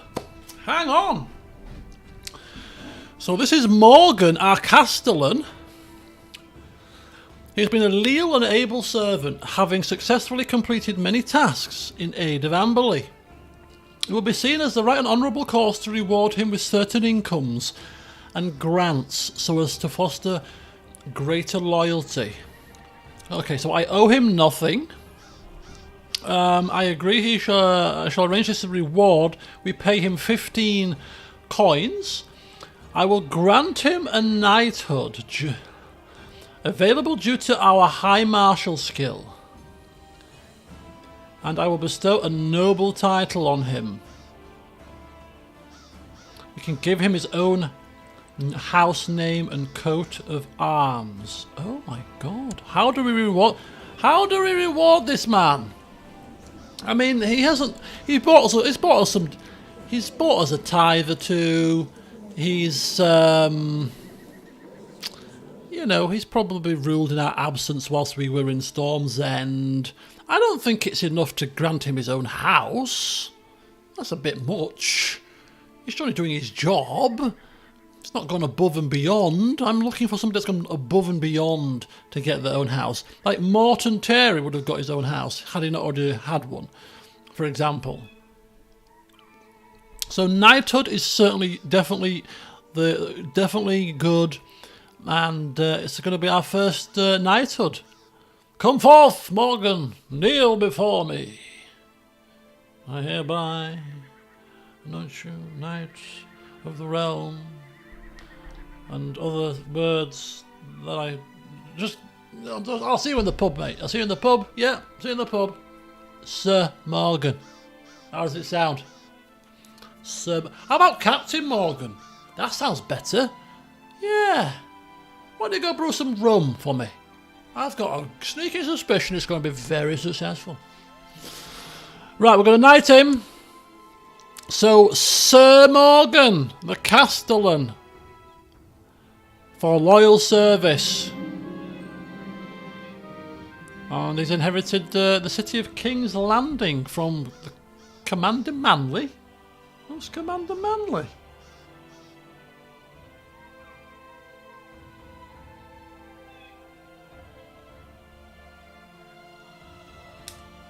Don't know why I'm getting loads of messages. Perfect.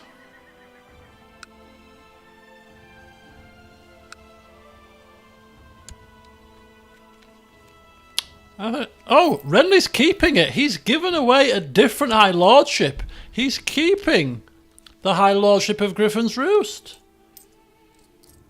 High Lordship of Shipmaker Bray. Yeah, he's given away the other one, whichever the third one was. So there you go. He is right there. Interesting. Well, the plague is avoiding Amberley right now. That's cool. So we could now, technically speaking, lay an attack on Sir Rory. But of course, the only one we can do at the moment is the border dispute, which clearly is very costly, and we wouldn't do that. So we need to wait for the regular claim that we need to get, the fabrication. Come on, our Justicar Eryk, get yourself moving, Sonny Jim. I mean, he's not the best. He's not the best, is he? But, I mean, ultimately, he's a loyal guy, so we'll let him crack on. But Rain House looks to be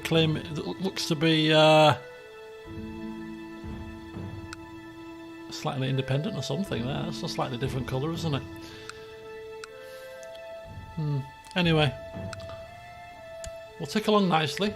For dinner tonight is chicken, some kind of chicken chow mein, basically. Chicken chow mein, some chicken, some noodles, a lovely smelling, spicy kind of chow mein sauce, some peppers and onions and mushrooms.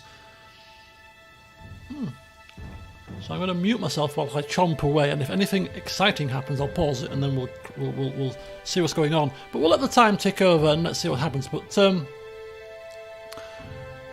yeah, the devil makes work for idle thumbs, so we need to start planning and plotting further advancement right now.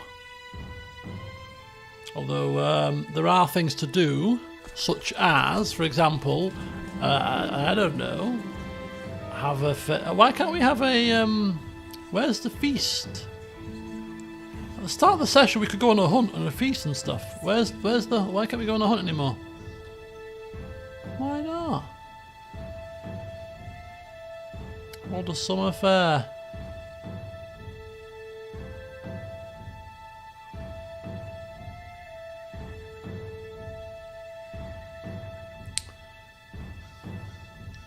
Because I'm in seclusion.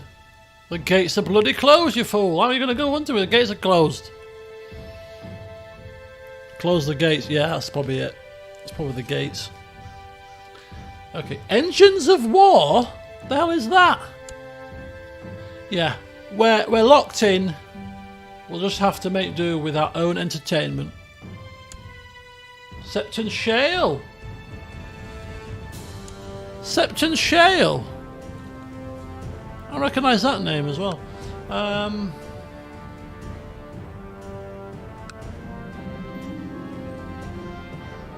And the Slave Raid has been put down. Another war won by Robert Baratheon.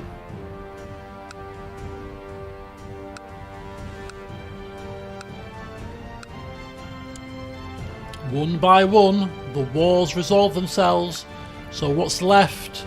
What's left for King Robert? Just the Reach War. And it's 83%. 83% in favour of Mace Tyrell. He better pull his damn finger out and fast. Otherwise he's going to lose the Reach, the moron.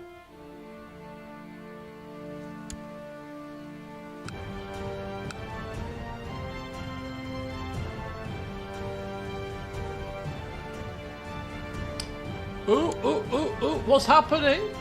Who's he marrying? He's marrying Queen Serena. Who's she?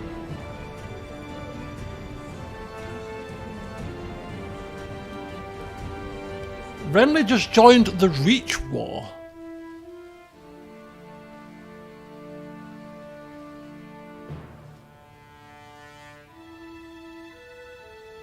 The King of the Reach. There's only one. Broadest Yorkshire too. I love that scene. You couldn't get a more Yorkshire sounding guy at the time. There's only one king I've been married to. King of the North. Right. Anyway. So what's happening? Renly has done what? Only one king I've been married to. Defending against king. Oh, he has joined the war. Yes, he's joined on Robert's side. It's a bit late, Sonny Jim. It's a bit late now, pal. Don't try to get your brother's good books. I'm going to be writing to him to tell you exactly how you've treated me. Alright? Unceremoniously punted off the council. Anyway, what was I saying? Yeah, Robert's marrying a Lannister. Again. This is Serena of the Iron Throne. So this is Serena, who is daughter of Sir Stafford, who is a brother, maybe? I don't know. How's this family tree doing? Stafford. I don't like this version of the family tree. Where's this one? There we go. Stafford is the... There's Tywin. Is the cousin. The cousin of Tywin. And therefore Serena is the second cousin of Tywin. And Cersei clearly not good enough for Robert in this playthrough. She's already married anyway. And Jaime, Commander, the Vane of the Kingsguard. So Jaime is the Lord Commander of the Kingsguard. So he's Lord Commander, not just in the Kingsguard, he's Lord Commander of the Kingsguard. At 24, bloody hell. Yeah. Attractive, a twin, formidable fighter, a knight, Kingsguard, duelist, brave, proud, cynical, chaste, ruthless. Yeah. Cersei's had a child, Daemir Lannister. It's a bit close for comfort. And there's little Tyrion the Imp at 17. Currently heir to the Kingdom of the Westerlands. Because Jaime's, of course, can't be landed. So he's currently the heir to the Westerlands. Let's kill Tywin quickly.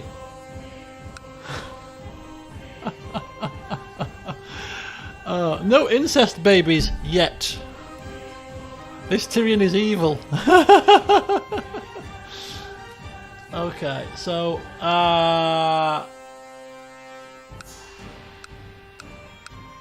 okay, I'm going to eat my dinner. This game is insanely addictive, but I'm going to try and eat my dinner, and then after I finish my dinner, I'll keep the time rolling, but I really want to find a betrothed for my son. Apparently, I thought sickly was supposed to go away when the child reached a certain age. Should we look at a focus? What should we focus our child on? I kind of think, given that we are diligent and shrewd, I'm kind of thinking maybe thrift would be a good start for our oldest child. I mean, humility, etiquette, struggle and pride. Nah, I think thriftiness. Wait to see what traits he gets. I think apparently we can pick a trait now, but when he turns 6, we can refocus it. Does your child have a guardian? Yeah, the Maester. Oh, is the educator different from the guardian? Assign a guardian. Because we've got the Maester who's the educator, which is quite like, you know, how it used to go, isn't it, really? So, is it the same or is it different? Educator. You can't choose a guardian until they turn 6. Okay. Right then. Oh, let me take a couple of bites of this food.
Let's be honest. If we're going to have a knight educate our child, there's only one candidate for that job, isn't there? Let's be honest. Good grief. It's a no-brainer.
See you later, Charlene. Thanks for joining us. Good to see you again. Right, so the High Septon died, and we're beginning to starve to death. I was debating whether to lift the gates, because the plague seems to be avoiding us at the moment, but clearly we're not advancing very quickly, so it has spread to Stonehelm. It's a bit tight. How many Targaryens are still alive? Is there a way to find that out easily? What's the best way to find that out? John and Aemon count as a Stark right now. They're all...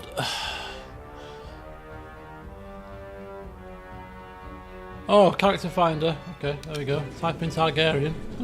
As easy as that, is it? None. Oh, hang on. All. Targ. Clear. Targ. Targaryen. Viserys. House Targaryen. 5 members still alive. So you've got Rhaella, who is the sister of Aerys, who was a Mad King. She's still alive. Rhaegar's obviously dead. But there's Aegon and Aemon from Rhaegar's side. And all of his kids are still alive. Haven't had their heads smashed in. Haven't, you know, had the mountain come and slay them all. Viserys is still alive as well. So that's 1, 2, 3, 4 and 5. That's only 5 left. That can't be right. She dead? No, because he's still alive. This Viserys too. So there's Viserys. There's also Rhaenys, Aegon, Aemon. Oh, is Rhaegar there? There's Rhaegar there? How many different bloody sides do you need to this tale? Right, okay, it's a bit of a strange family tree. This is what happens when you intermarry, you see. Interbreed. Causes all kinds of confusions to the family trees. Good lord. Right, okay, so, right, we've got Viserys is 1, 3 kids, that's 4, and Rhaella, who's married to somebody in Dawn. So she's in Sunspear in Dawn. Rhaenys is in Sunspear. Aegon is in Middlebury. The flipping hell's that? Somewhere down here. Aemon, who is Jon Snow, of course, is over in Pentos. We saw that. And Viserys, he's in also Sunspear. So they're all in a warm climate. Makes sense, doesn't it? Right, you have searched Amberley from top to bottom and have come to realise there are no more pickled boar's heads, and we refuse to pickle Percy's. Not only that, but all the other food stocks are nearing exhaustion. Your servant really should have mentioned that. Rationing. Yep, rationing it is. Don't worry, we'll see out this plague. Oh, it's arrived! The pox has arrived! We've avoided slavers, we've avoided all sorts of stuff, and you watch, it'll be a damn pox that kills us. God help us. The Seven help us. We're poxified.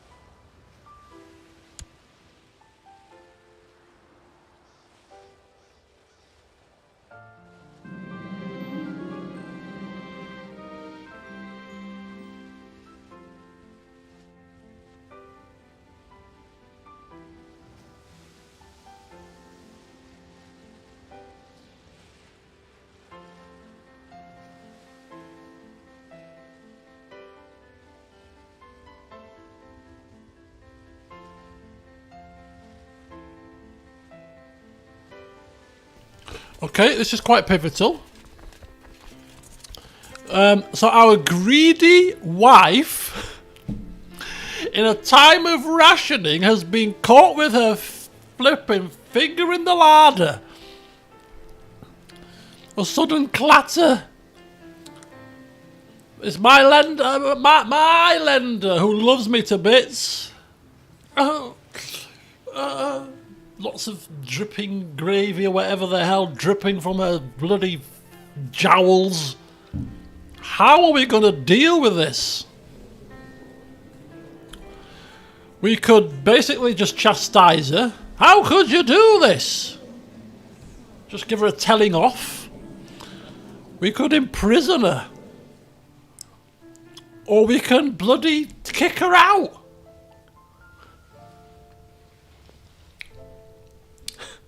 No wonder our food supplies are bloody low. Got people eating bread and water here, and she's there with a flipping, quail and pheasants and all.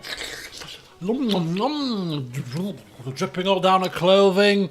We're in a flipping ration here, love. What do you think you're doing? Sorry, but I'm hungry. You don't want me to have more kids, don't you? I need to be fed and watered to be in the right mood. You know what I mean?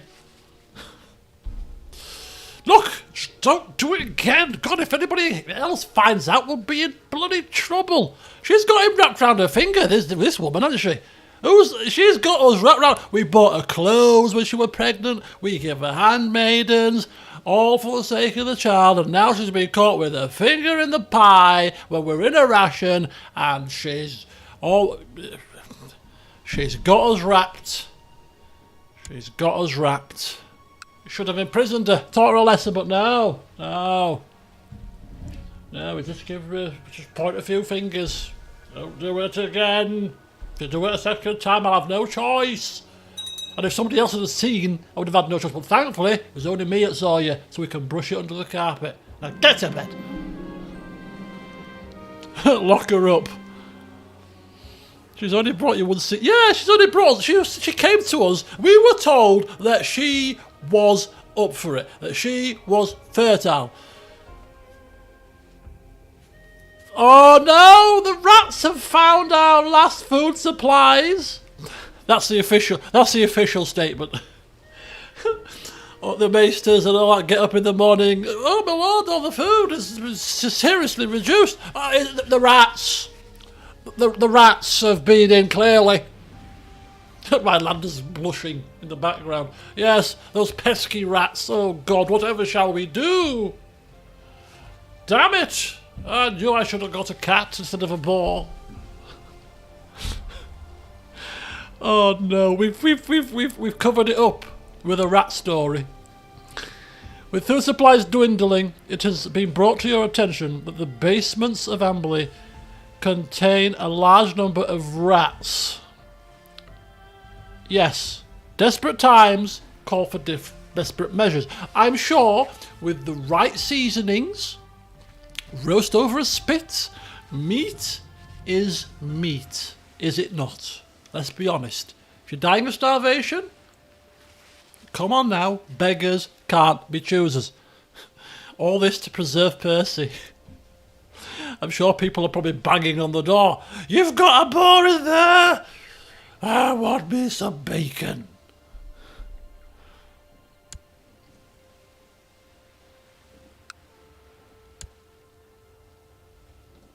Right, okay, so the war in the Reach has swung in our favour, clearly.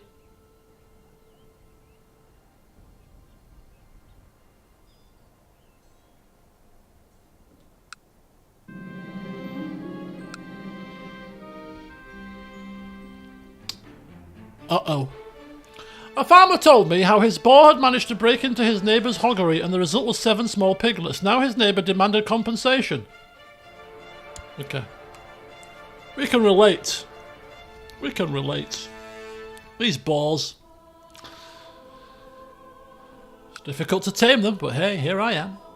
Benjen Stark. Oh, Benjen! I forgot about Benjen. Old Ned's brother.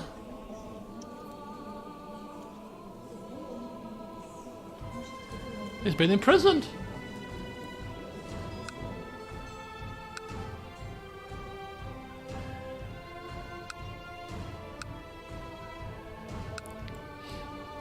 Well, we're still in a... Well, we're in trouble. we're all secluded. We're all starving.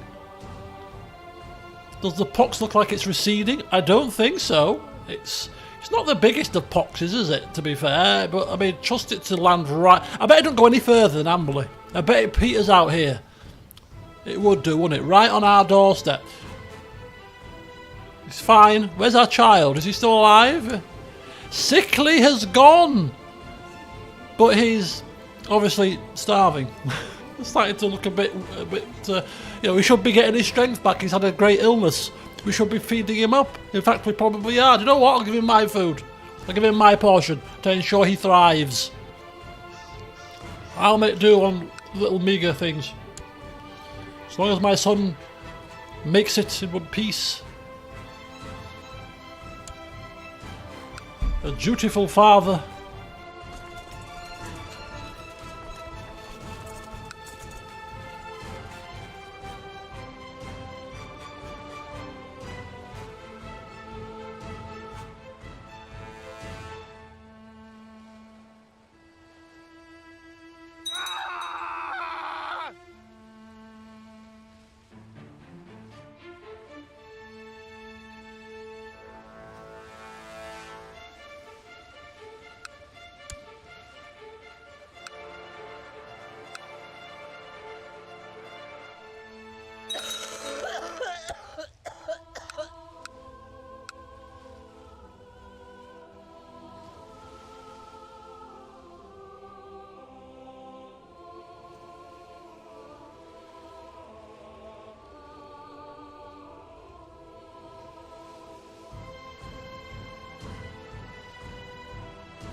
That's got to be. This has got to be some kind of Easter egg or some kind of a joke.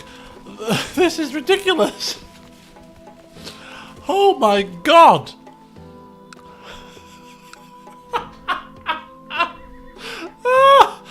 That's got to be an Easter egg or something. That's got to be somebody's put that in as a laugh. I'm telling you. That's there's no Wikipedia links, so somebody has put that in as a damn joke. I'm telling you now. Oh my god. Please tell me that's a joke. That cannot be serious.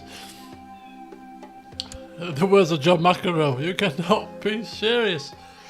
Right, okay, I'm going to finish my dinner. I've almost finished it now. And then we're going to get our son betrothed. That's our next task. And then we're going to find somebody else to seduce because our wife has disappointed us. Deacon lips. No, it's not. No, it's...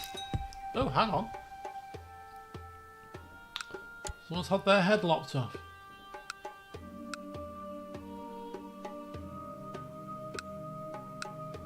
It's a nice little peaceful time, actually, to be fair. It's quite a nice time to eat your food. Right, anyway, unless there's any more Easter eggs crop up, I'm going to finish my dinner, alright? Bloody hell, dick on lips. What the hell?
Right, folks, so Mr. Tyrell has lost this fight, and we've Robert has imprisoned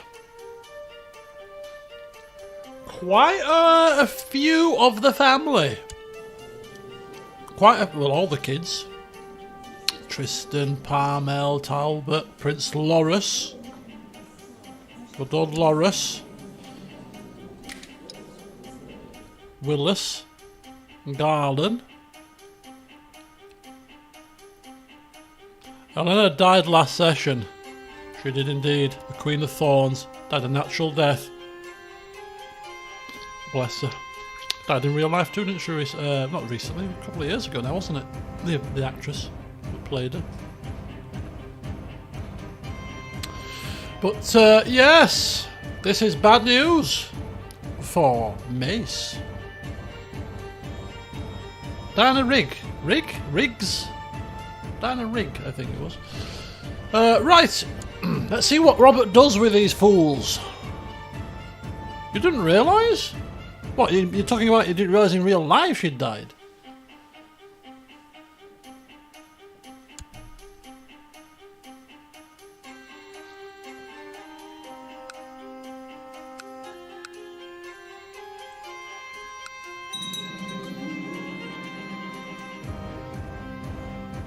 Oh. Okay, Iron Throne has got a little bit of the reach that rebelled. Obviously, these people were all refusing to join Mace's cause, so I don't know what's going to happen with these, whether these will just de facto fall a part of the Iron Throne now. Oh, no, in this playthrough. Do you know what? No, I didn't realise that she died in the in the first session either, to be honest with you. How did... Who realised that?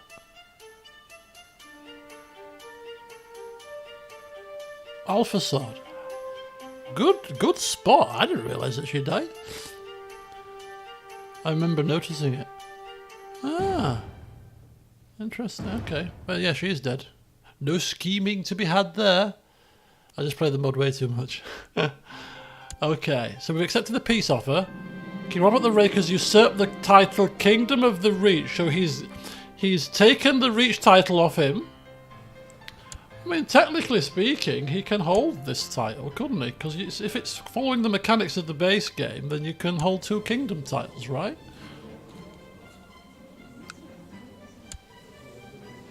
So he'll be King of the Reach. And obviously the Iron Throne. Whether the game mod would do something about this, I don't know. But whether he gives that away to somebody...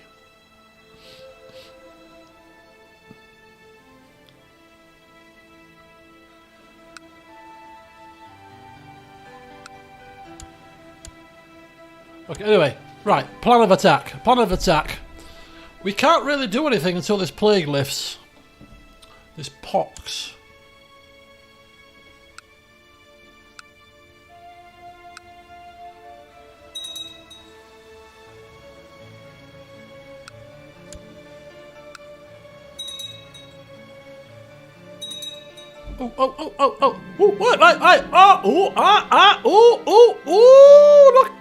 Look at this.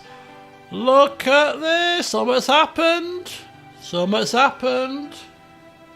Let's just take a quick check here. Well, it looks like Robert has got the whole kingdom now. I think they all saw what happened to Mace Tyrell. I thought, we don't want a piece of that. Bloody hell, fire. No, we'll bend the knee. We'll bend the knee. Yeah, I'll bend the knee too. I'll bend the knee. No, you bend the knee. No, I'll bend the knee. Well, we'll all bend the flipping knee.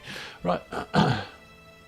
Everyone in the Reach has a claim on the Lord Paramounts, so he's not too starved for choice. My Lord, King Robert Baratheon of the Iron Throne has seen fit to name Desmond Caswell Lord Paramount of the Reach. He, his sons and grandsons shall hold and enjoy this honour until the end of time, and all lords of the Reach shall pay him homage as their rightful. So, quick question then. I'm sure it's possible. But if we were like in the really, really, really good graces of Robert, would it be possible for him to give that to us? How interesting. House Caswell. How famous is House Caswell? It's not like majorly famous, is it?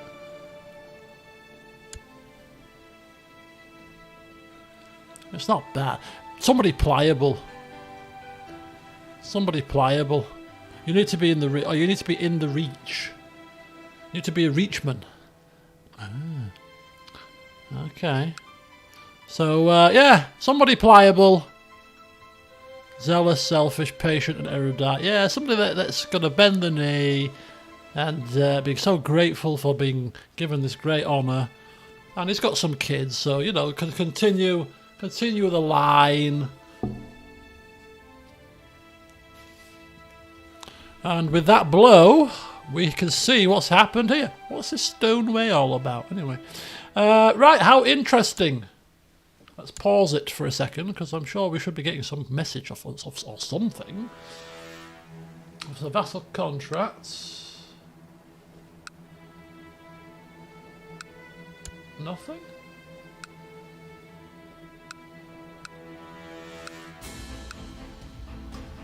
Okay.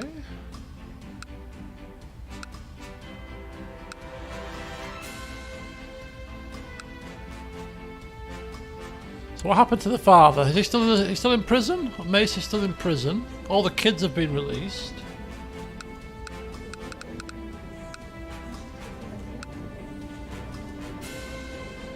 Anyway, it seems to me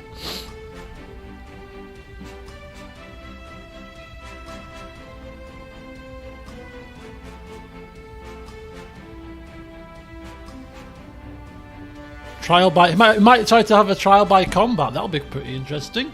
So there we go. So this is now the Iron Throne as a unified thing. So this kind of view is no use to us now. So we'll have to switch to this view, which is the direct vassals view, which will give us all of the separate areas. Yeah, but yeah, a unified 7 kingdoms. We got there in the end. So as soon as this plague's gone, we will start to look at our own advancements. But our main priority right now is not starving to death. If you control click the map, how do we control click? Control click? What does control click do? Control click what? Try pressing control and click, and I don't know what I'm clicking. Control click on this.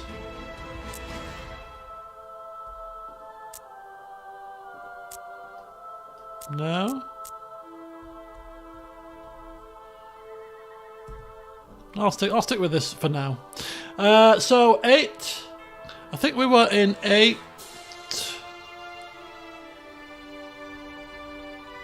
8282, I think. 8282. So 9 years. 9 years we've been at war. 9 years have passed. So roughly we're doing 1 year per hour. Could be a long playthrough. Right, so 8 or 9 years. We'll get faster as things get a bit more steady, and also we get a bit more au fait with the features and stuff. But obviously I'm taking my time at the moment. But yes, let's carry on, because we have a plague to ride out, and maybe there won't be quite so much drama now. Although the reach. What's this bit here?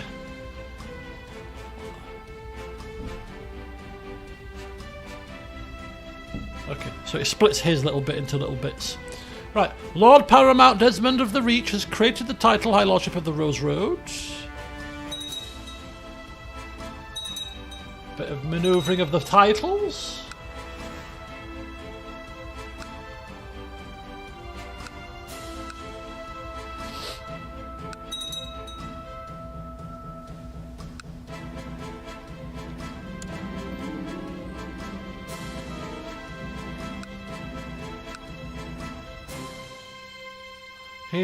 King Robert has made Dennis of the Vale the regent of the the 7 kingdoms. Very high honour, indeed.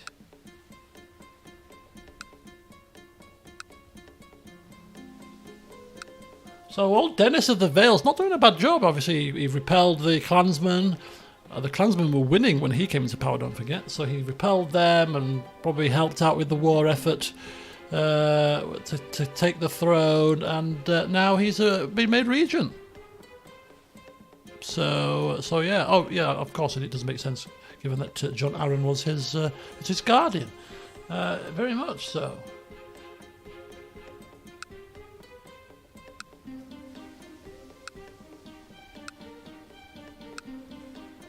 Looks like Oberon has been removed from being a commander.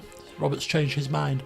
Right, after skillfully being treated by Mr. Lyman, my wife is feeling much better. Perhaps he is deserving of some praise. Look at the state of my wife. She did not look like that when I married her. My opinion of her is now -20. She did not look like that when She's got food poisoning. She shouldn't be so flipping greedy then, should she? You mean that greedy? You've eaten something that's upset your stomach. Oh, blah, blah, blah, blah, blah, blah, blah. Serves you right. Serves you damn right. You should have left her. I'm not going to compensate you. You should have left her suffering with diarrhea and sickness to teach her a lesson. That's what you should have done, pal.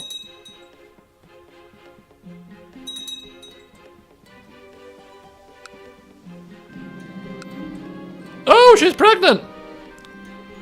She's pregnant. Okay, we forgive and forget. She's given me another child. Now we resort to making sure that every need is cared for. Want more rats? Here you go. Eat them all. As many as you want. Tails, the lot.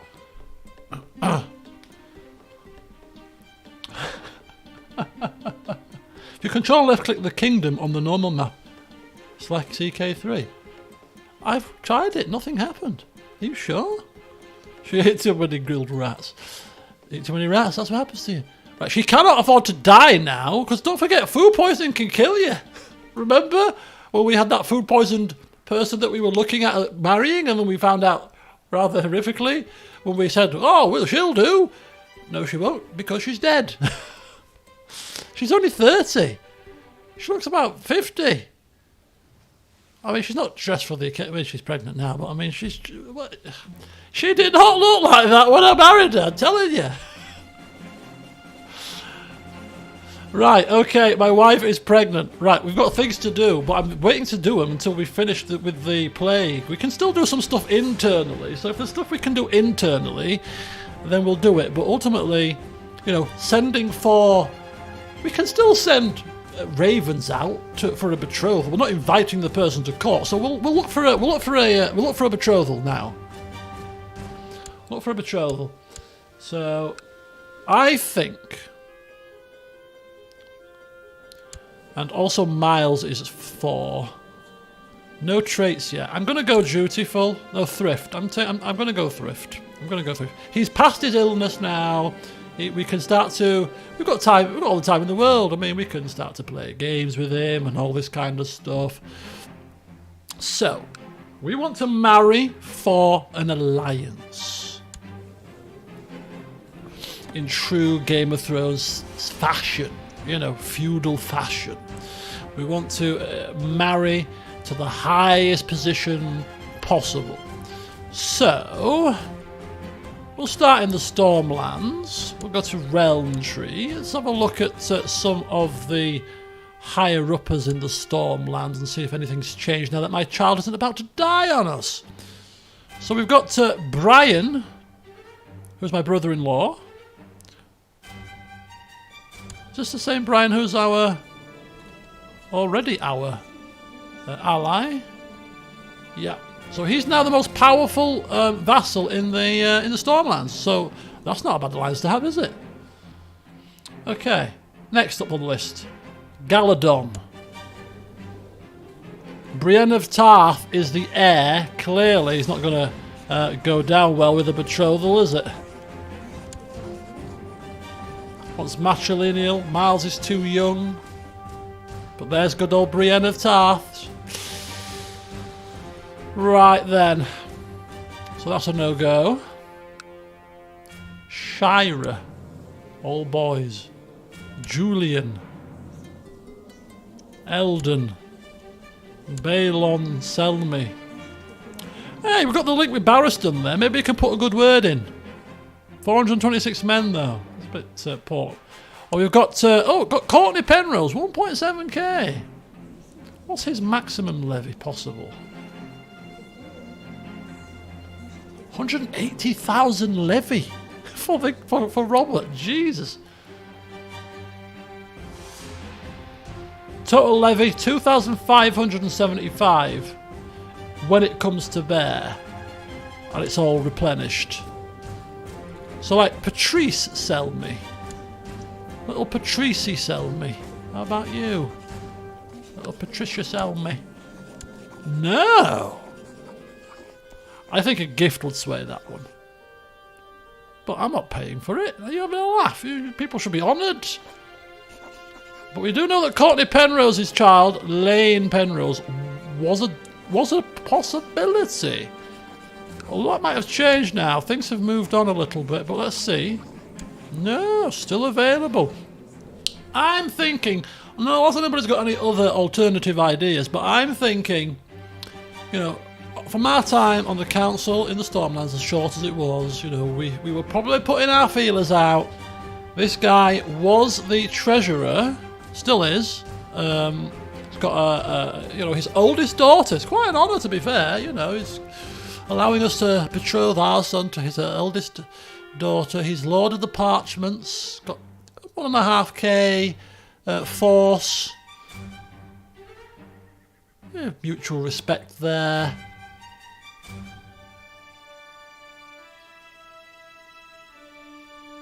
She's been educated by Grandmaster Pycelle, no less, so she's going to end up quite learned, isn't she? I think all the signs are pointing towards us. Of this being a decent match, to be honest. I'm quite liking this one. I don't think we're going to get much better given our lowly status right now. Looks like Robert's sealing the deal here. So, you know, that's quite nice to have the King's blessing as well. So, let's go for it. Let's go for it. We'll get ourselves another alliance out of this one. So, linked in with the Penroses. Linked in with the Karens. Lord Brian of the Dornish Marches. Yes. Very good. Very good indeed. Right. Thank you, Robert, for your blessing. Much appreciated. Now, where is Mr. Penrose? Would you like a non-aggression pact, sir? Yeah, look at that. Political concerns. We're both on the same page, singing off the same hymn sheet. No money has to exchange hands here. He knows what he sees, and he sees potential. He sees a family on the rise.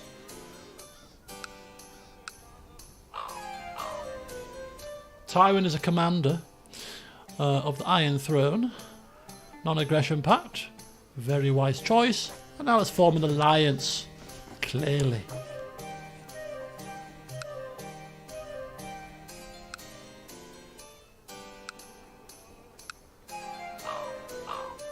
And there we have it. A second alliance. Just in case things go horribly wrong. On the rise could be the house words. Or something to do with, I don't know, rats perhaps? Okay, the city of King Landon has been revoked. Come on, Pox. Mace Tyrell has died under suspicious circumstances. Oh, has he now? What a shame. What a shame. Right, are there any factions? Let's have a look. And can we do anything yet? We can't do anything until we unlock the gates. Factions. No factions. We can start factions though. Depose Lord Paramount Renly. Liege Loyalists, Crown Loyalists. Stannis for the Stormlands. Be quite an interesting one, wouldn't it? Anyway, we didn't check societies out last time. And the reason why I didn't check them out is because we can't join any. But it was someone to show you them. But we've got the Cult of the Stranger Society. We need to have one of those traits. So quite a few little strings to jump through there. But hoops rather. But there's Cult of the Stranger. The Old Way. Need to be Ironborn for that one. Dothraki Riders, of course, have to be Dothraki. The Free Folk. Must have Culture Group Free Folk. The Citadel. All of the following must be true. Need to be erudite. No, I don't. One of these. All of the following must be true. Domain size at least one. That's true. One of these must be true. So I need one of those traits. So that is literally all I'm missing. I'm missing one of those traits. So we could join the Citadel if we picked up a trait. We could join the Cult of the Stranger if we picked up a trait. No, we need to pick up 2 traits. Kind, honourable or just. And one of those cynical, hedonist, cannibal, torturer, ruthless, cruel, possessed and lunatic. I hope I don't get any of those, to be fair. But on the Alchemist Guild, we need one of those traits, and that's it. So the Iron Bank of Bravos must be in Bravos, and Karth must be in Karth. So the only ones that we can realistically get part or join would be the Alchemist Guild, the Citadel. I think Citadel seems to be fine, and the Cult of the Stranger. But we need specific traits to join any of those, so we'll check in every so often when we get a new trait to see whether or not it fits the bill. But no societies at the moment. Goodbye, Mace. You won't be missed. Right. We shall cruise into another child. Satan worshippers. Yeah, when we turn insane. Dennis is also commander.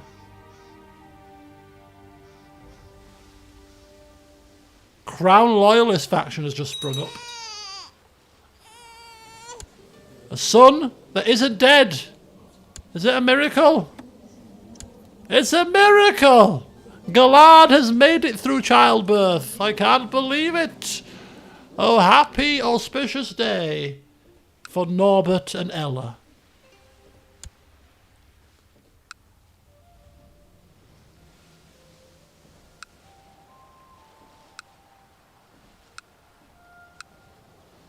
So what is this Crown Loyalist faction anyway? What's it achieving? It's not a Stormland faction. Must be a Crownland faction. The source.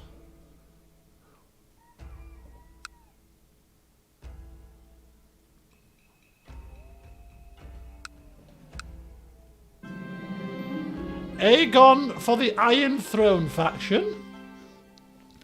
Aegon for the Iron Throne. Are you having a laugh? And somebody's abandoned the plot to kill the king. Jeez. That'll do for now. So bloody messages. Right, my lord, news from the area of a trial by combat. Dickon Lips demanded a trial by combat. I bet you did. From his captor, Lord Paramount Dennis Aaron, selecting Sir Robert Lips as his champion. Sir Robert was defeated and forced to yield by his opponent, Lord Johan Royce, proving Lord Dickon's guilt. Dickon has been confined under house arrest. Okay. Please do inform me of these things. We need to be kept abreast of the situation. No pun intended. Right. Weak claims can be pressed. Lordship of the Night Song. My lender has a claim on some stuff. I'm not claiming anything for you.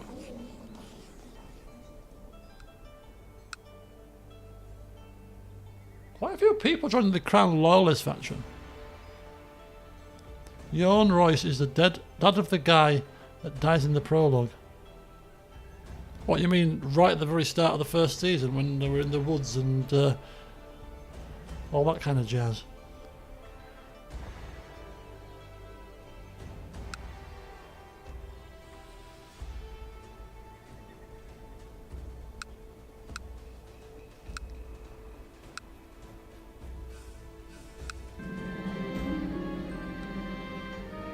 How many advisors do you get as bloody King of the Iron Throne?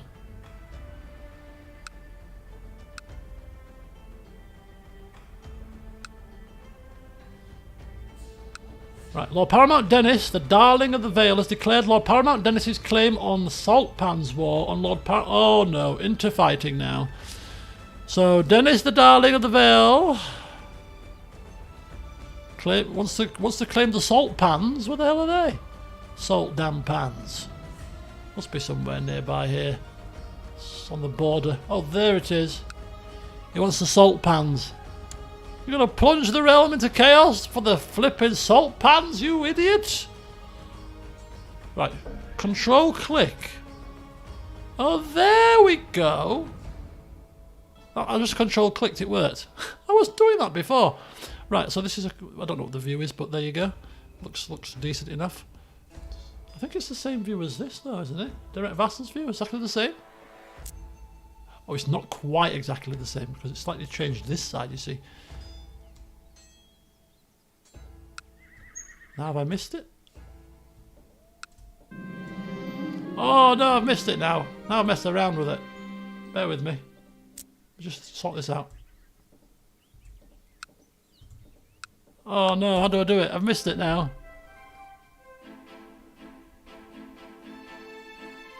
Anyway, happy days because we have a second son, an heir and a spare.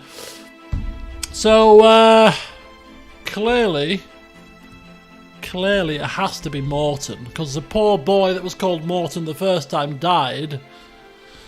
So we're going to call him Morton in ode to our gentle giant.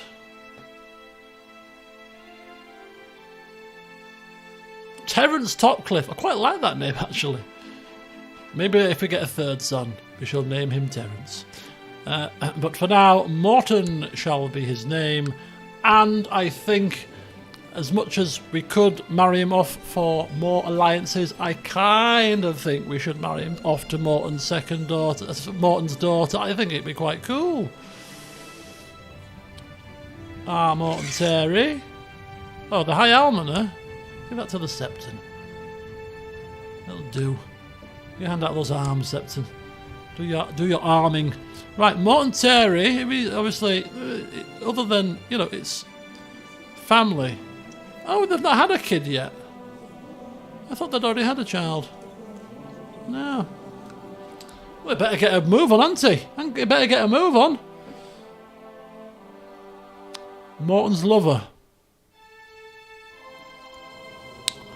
What? What's he done? What's he done? Has he been a bad boy? Mariah. He's not got a lover. Has he got a lover? Oh. She's got cancer. At 20. Oh, that's bad. He's got a lover. Ella's is what now? Marcella. Marcella's single. No, Marcella. Oh! Barristan's wife. Could you imagine if Barristan and Morton have a duel over this? That would be insane. 95.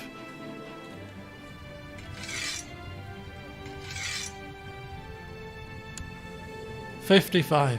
Okay, he's not... Oh, he's frail. He's picked up the frail trait. Why is he frail all of a sudden? Maybe because he's starving. He's picked up frail. Oh dear. Our gentle giant is wasted. Well, he's a giant of a man. You think somebody that's a giant can make do with with a few rat's tails for food? The poor man's wasting away. Oh dear. Hopefully Sir Barristan won't we'll find out, because that could be carnage. Right, how am I doing this? Control click. There we go. So that stays like that, but we get this in a slightly... Yeah, it's quite a nice view. Right. Oh my god. Why, Morton? Why? That is not ideal. No, it's not. We're going to pretend we didn't see it. Of all the people, of all the people's wives to sleep with, Morton, are you flipping crazy? Are you crazy, man? Right, the pox is subsiding, so it's finished here. Stonehelm, it got it next, and then it was us. So we can't be too far away from being able to be broken free from this horrible plague. And then life can get back to normal.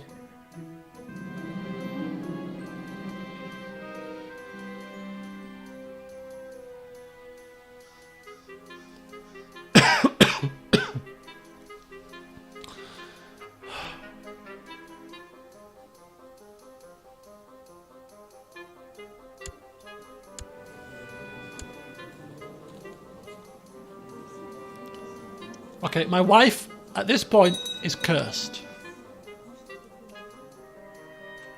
Okay, so Dickon has been released.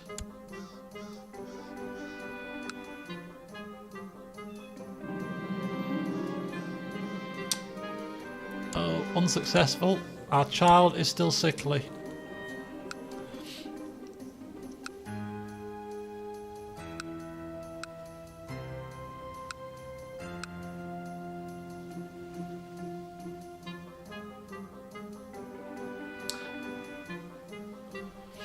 Heir to the Kingdom of the Reach. Haven't you got kids?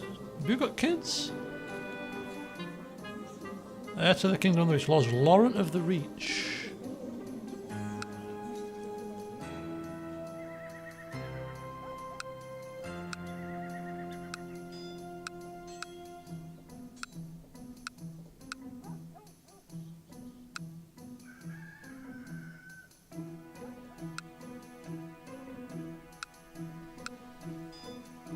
Okay, how are we looking? Still doing it.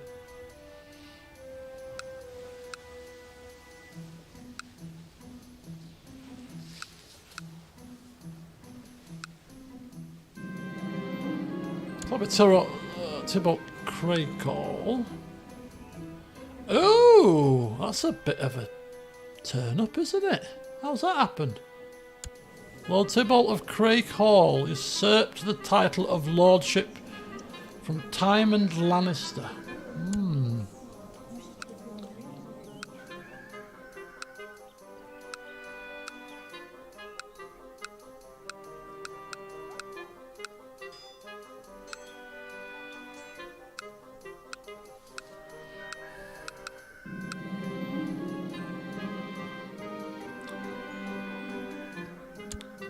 My lord, his grace, King Robert Baratheon has decided to begin a royal progress of the realm.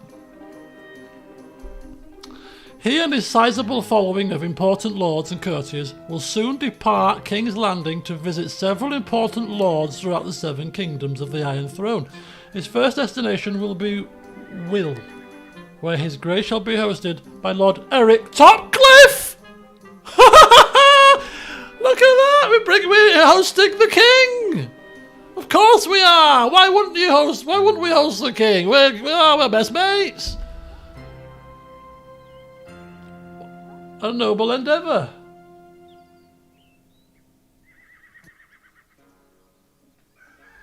Don't screw it up. Do we get any choices in this matter?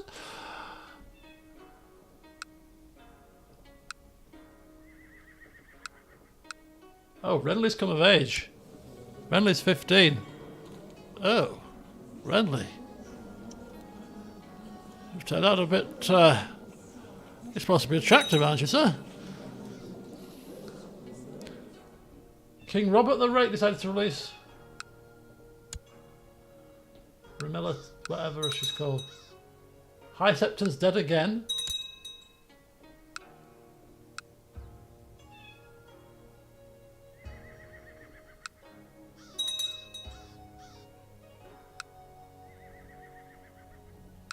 Some exiling going on.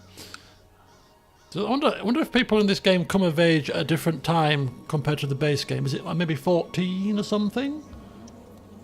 Slight problem, we're still in the middle of a plague. Yeah, you want to eat some rats, Your Grace?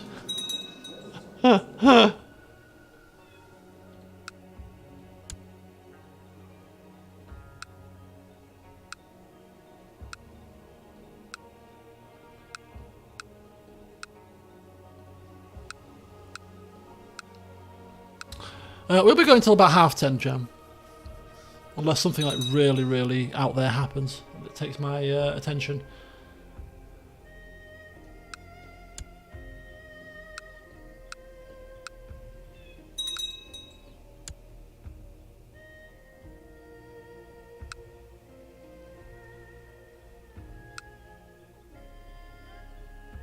Okay, so this is Viserys Targaryen, who is now also 16. Commander of Dawn. Interesting. Okay, here we go. After leaving the hospitality of Lord Arion Will, King Robert Baratheon's royal progress of the realm is over. So they went to him, right? But then why were we hosting? He wasn't coming to Amberley. He was going over here. But we were suddenly well, because we know how to host for a good party. Will, you don't worry about anything. I've found the perfect host for the situation. You just open your castle gates because we can't go to Amberley because it's plagued. So we'll come to you, but still, Eryk will be the host. So it's a very small royal progress. Only the one place. We've partied him so hard he can't go anywhere else. We had a string of wenches. We had all the food and drink you could imagine, and he's all partied out. Right, these gates need to be opened, my friends. Opened, and finally we can hold a feast to celebrate everything. The fact that we have 2 sons, the fact that the war is over, with this relative time of peace. Celebration is required. We're going to hold a great feast as this wonderful music kicks in. Oh, right, how old is Miles? Miles is 5. When he turns 6, we're going to have some decisions to make, aren't we? In terms of his educator, in terms of his focus, all these kind of things. We need to groom this child to become our successor, to continue the family line, to ensure that the top cliffs prosper. Great feast in Amberley to be hosted, and hosted it shall be. Okay.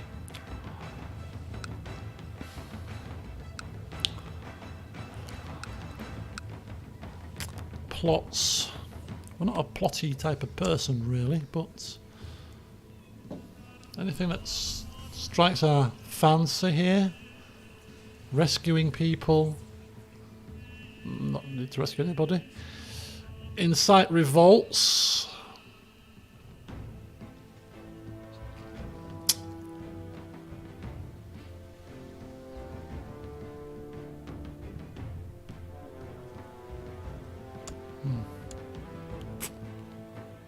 Can't afford to do much else.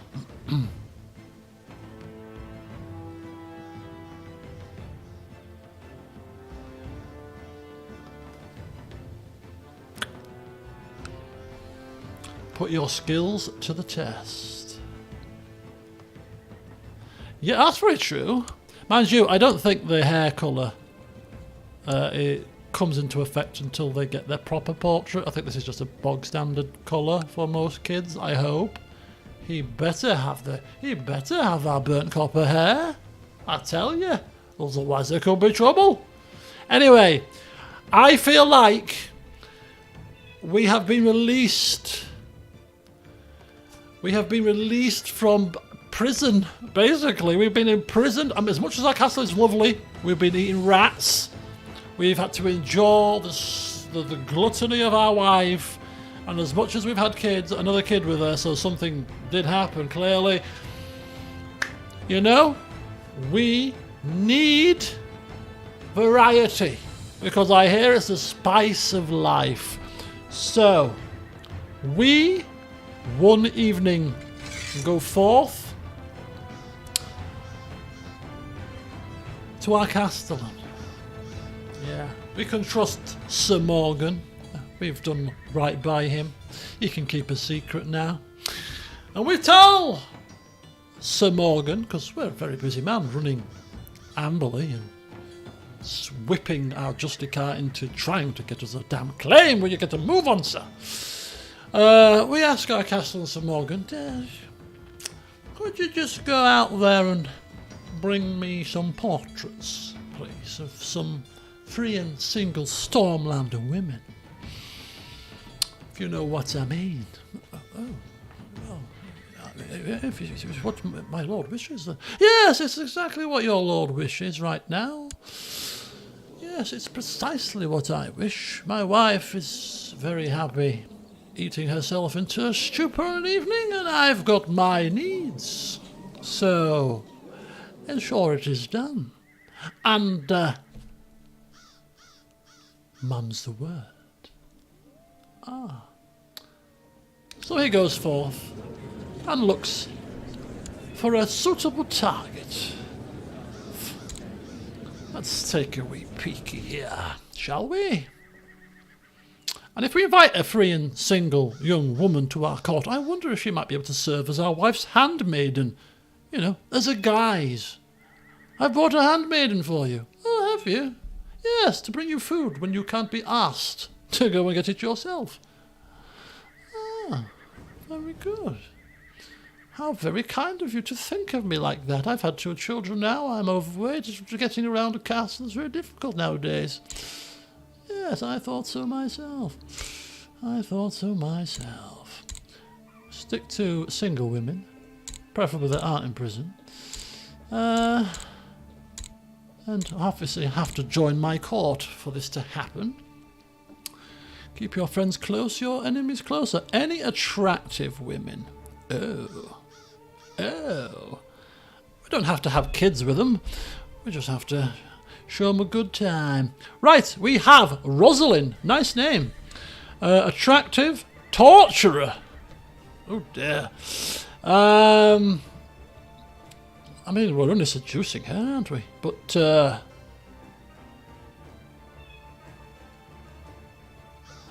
wonder if that would transfer to the bedroom department. Torturer? Maybe it's a bit too far for our liking. I mean, I know we like a bit of adventure in the bedroom, but surely a bit of BDSM? Let's take a look at her. Look at that! Like butter won't melt. Oh, she's also... Oh, we had enough of gluttony, thank you. We've got a gluttonous wife. We don't need a gluttonous bloody... thinking, right, a Western woman. She's 22. Attractive, cynical, not bothered, deceitful, paranoid and diligent. Okay. Ooh, burnt copper hair. 22. Yeah, fairer face. Yeah. Hermina. Yeah, Hermina, you win. You win the grand prize of a roll around in the haystack with one Mr. Eryk Topcliffe. And here's what you could have won. You could have won the Hunchback of Black Raven, but you didn't. You won the star prize. Right, let's see if she's going to come to the court. Let's see if we can seduce her. And when she arrives, let's see if we can appoint her as a handmaiden. I don't know. I'd be quite interesting if we could. Maybe handmaidens have to be a certain age. I'm not sure, but because we have women in the court, but we can't choose handmaidens, can we? Yeah, no valid candidates. So let's just pause this. So a handmaiden is a loyal woman who will care for your wife as a dear friend, someone who they shall confide everything. So she has to be female, and not a ruler, and not married, and has to be...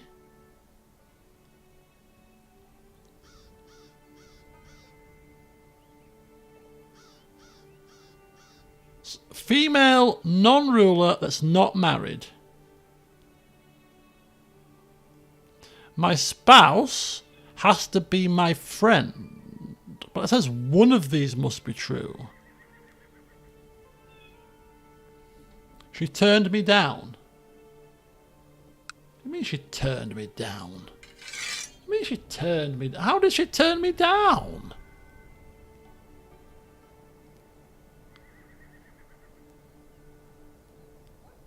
Did she not come? How did she turn me down?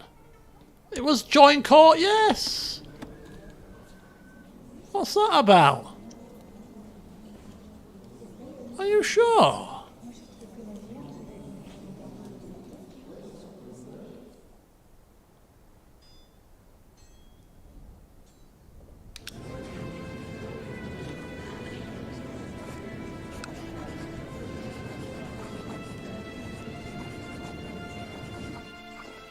Oh, she's got a lover? Why's it got a tick then? She's got a lover that she wants to stay with, she said. Oh, for God's sake. I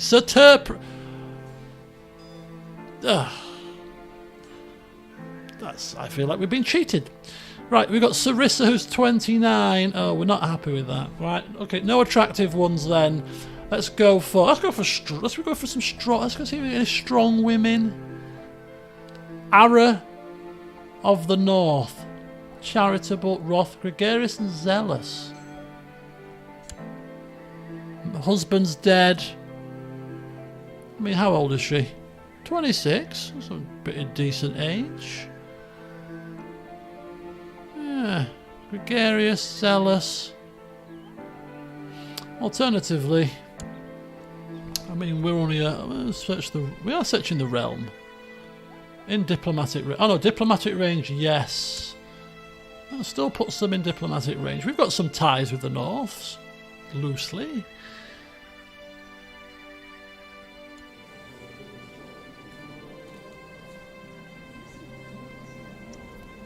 The realm is the Hone Iron Throne.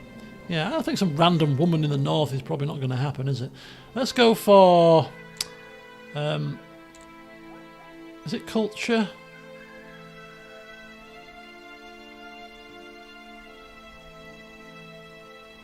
I want a Stormlander.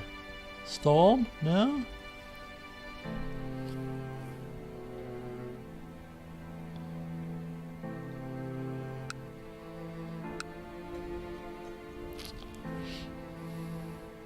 Okay, Ellen. Start from the beginning, shall we? 17, wrathful, diligent, stubborn. I mean, ultimately, I don't really care too much. Unless there's anything that's really grievously bad. We're going on looks here. We've been bought portraits, alright? Widowed.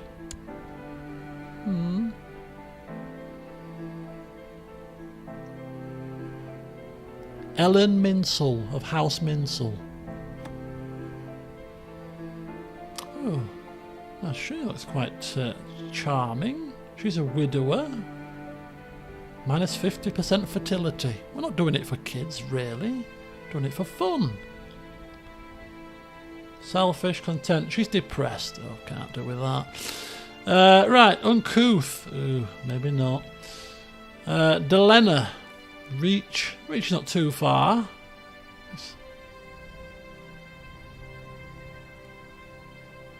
It's quite an important decision, folks. You'll appreciate me taking time here, sifting through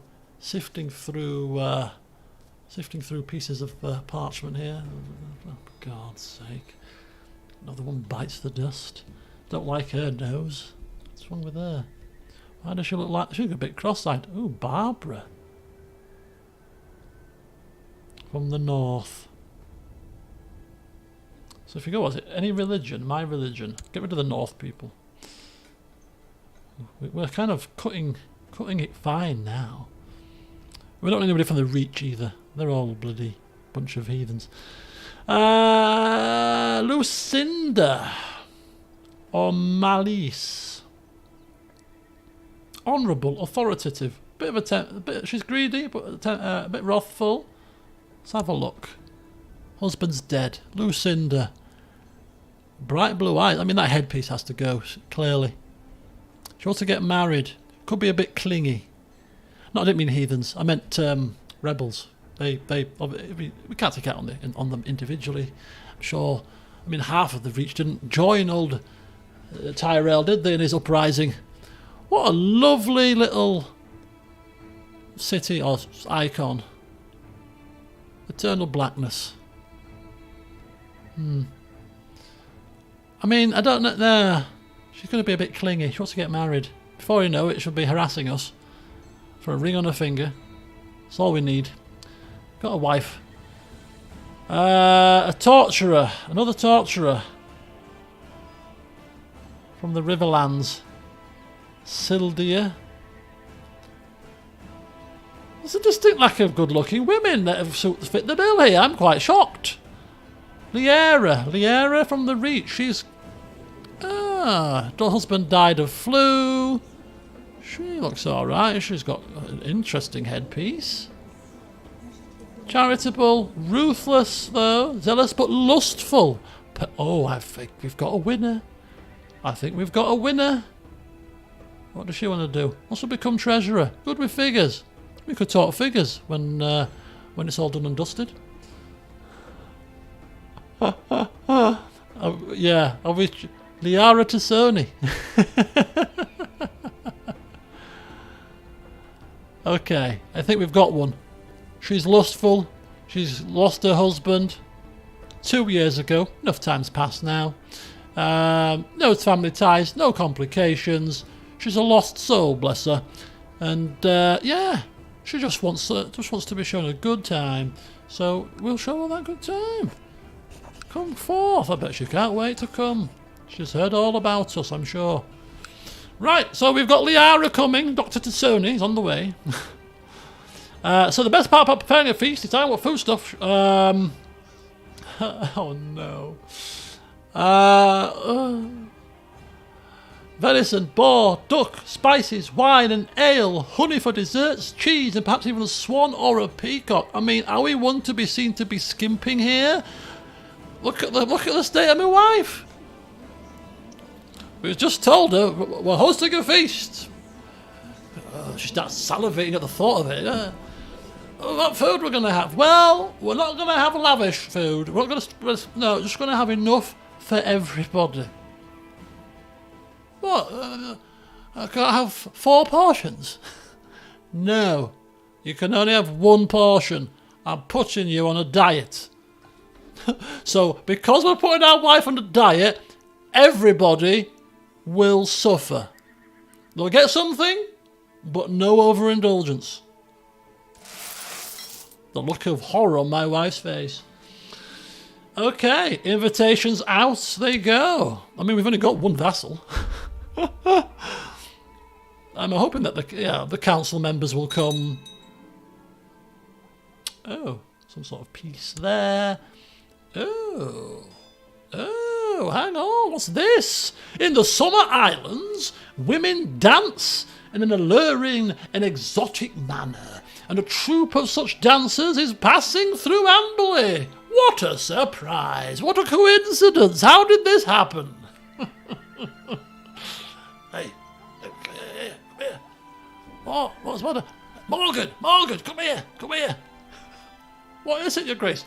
Thanks for getting portraits sent to me, but Summer Island women, I hear on the grapevine. Just make sure some are passing through, will you? Thank you. Oh! Opens, unfurls the parchment. Oh! Some island of women just so happen to be passing through. Oh my God. I think no feast will be complete. It'd be a shame to knock 'em back. What's the chances of that? Right, we accept our gracious invitation. Let's see if we can make her a handmaiden. She has definitely come into the court. Nope, still no valid candidates. I don't understand this tooltip. I don't care. Maiden or not maiden, it matters not. I haven't bought you really to be a handmaiden. It'd be nice if you to see how the feature works, but never mind. Where is she? Unless I've read it wrong and she hasn't come either. Right, there she is. Right, seduce. Has to be your wife's friend. I see. So that's how it reads. Wife's friend, not my friend. Okay, perfect. I thank you. Right, okay. In that case, seduce her instead. Do it. Yes. Yes. We can't take concubines, I don't think, in our culture. Right, okay. So we have a feast about to start. We have some seduction with Liera. We're still trying to fabricate a claim. We'll have to repurpose some of our... No, everything here is as it was, I think. Yeah, everybody's back to full function after the plague of poxy thing. Time to break out the moves. Right, here we go. So, yeah. What more politicking can we do? I mean, we're not impatient. I don't think 5 kids is going to happen, do you? Maybe we should switch ourselves to try to get back onto the Council of our Liege. Cupbearer. You know, I mean, that should be... I want something a bit more short-term than that. Let's go for it. Let's see if we can become Lord Treasurer. That would be Penrose's job. Do you know what? I want the Castellan back. Do you know what? I'm not happy. We've let sleeping dogs lie for a little while now, but we do not forget such besmirchments. So let us see who is the current Castellan now. Is it still this incompetent twat? Yes, it is. It's still here. Right. Can we not do anything? Plot against him?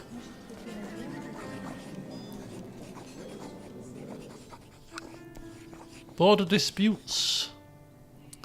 Right, well, forget me not. Right, let's see. I don't think it's going to make any difference at all. But we're going to see if that gives us any options. Maybe. Does that give us any additional options?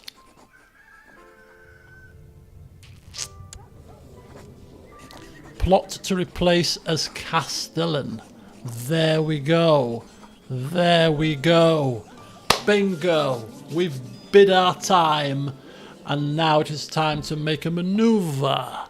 Surely, now that Renly has come of age, yeah, it was your regent's decision, Renly, to replace me as Castellan. Fine. I didn't take any issue with it. Didn't kick up a fuss. Left graciously, but now here I am again to whisper words into your ear as to why I should be Castellan for you. Just listen to my exploits, for they are plentiful. Just ask your brother Robert, for God's sake. You know, I'm sure he put a good word in for me. So we're going to plot to replace him. And I don't see this as like an intrigue-based plot. I see this more as a political-based plot. And I think that given that we were ousted from this position, and we do have some diplomacy, we're diligent and we're a shrewd man, I think we would actively try to get our former job back, clearly. So I don't know how this plot's going to work, but we'll see that in a second. And whilst we're doing that, we are going to see if we can... We can't sway because he's not 16 yet. But soon as he turns 16... Hey, come here! What? Come here! Hey! What is it now? Morgan, come! No, I need my most important man on the job! Get yourself over to Storm's End. Put in a good word for me, will you? But oh, but some maybes. But Eryk will be better. He's a professional at these things. Fine. I'll let you off for now. So we have... Oh, he's fabricating a claim. Relations improved.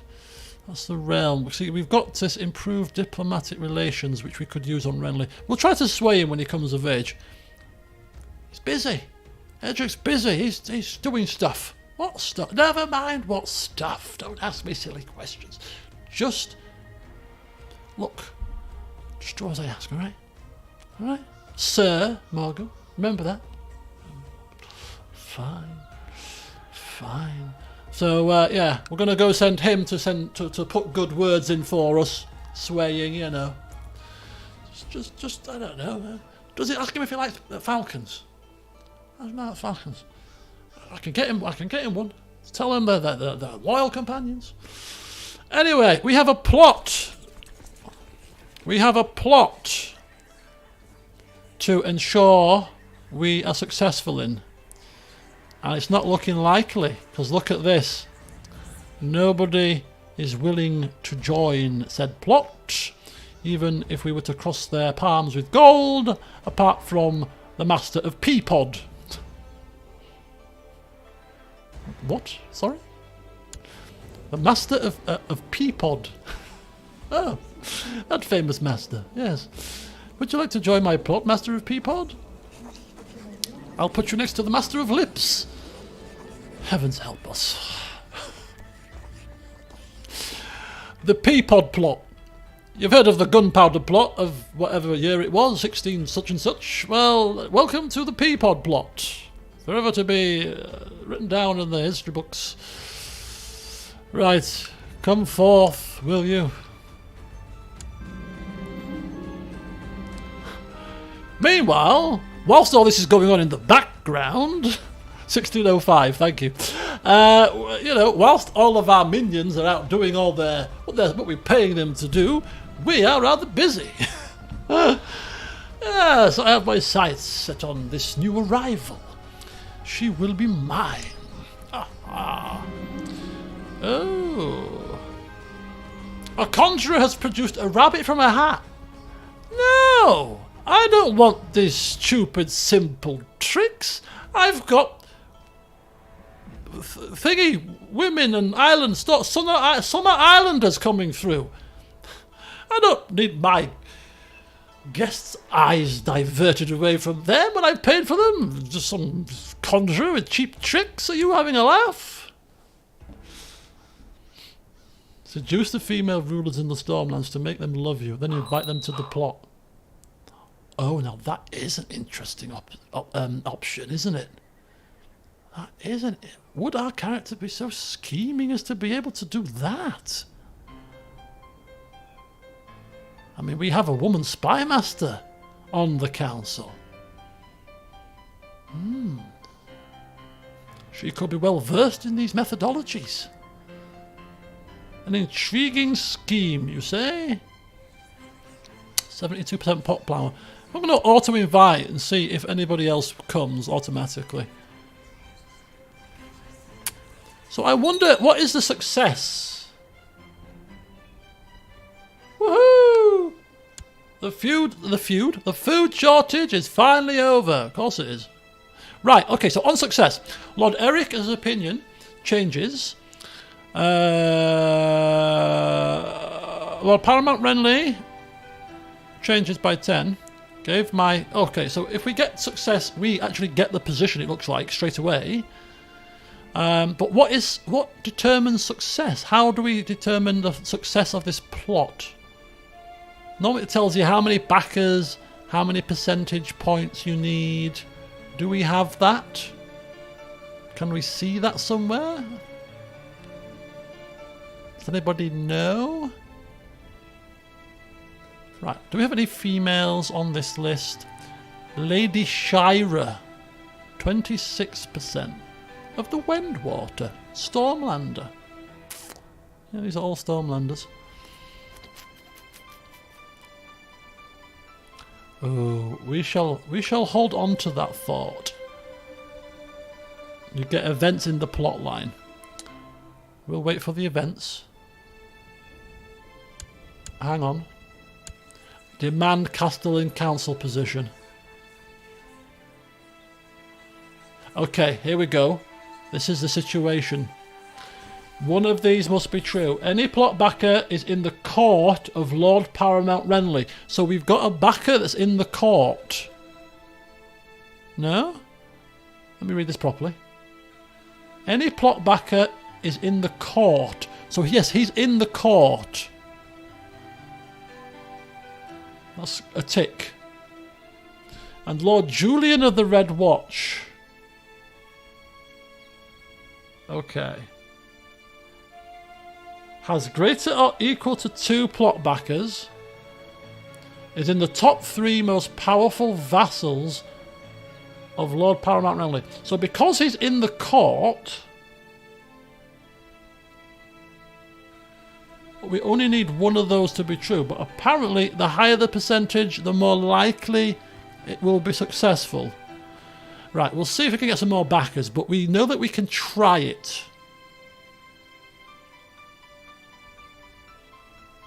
Yeah, it makes no sense, does it? Although, yeah, the Mayor of Peapod says, but I would liken that to us actually being able to personally sway him with our own words, without any major backers, you know, just by, you know, the silver tongue of our charms. Now, if we were gregarious, I might actually try it now, to be fair, but we're not.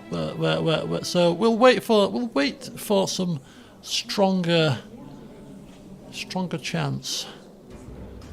Okay. Okay, the guests have arrived in Amberley. They have been given bread and salt, as is their guest right. The cooks have worked preparing just enough food for everybody. Our stocks of sweet beer have been replenished, and the castle has never looked lovelier.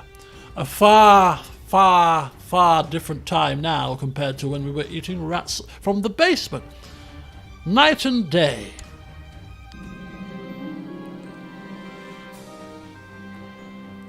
And the feast was merely a distraction, because whilst my wife particularly is enjoying all the food and the guests are talking and joviality abound, we slip away on a festive outing with Liara.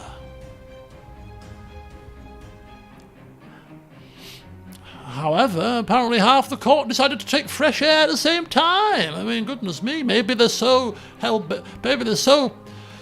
sick and tired of being cooped up inside, they've all come for bloody fresh air here.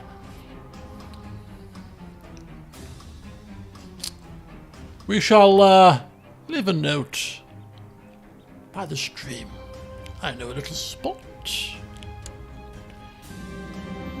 And, yes, she came to the stream. I was chatting and laughing.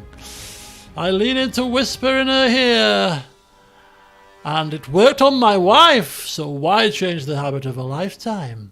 The old brushing of the lips. If this is successful, house words.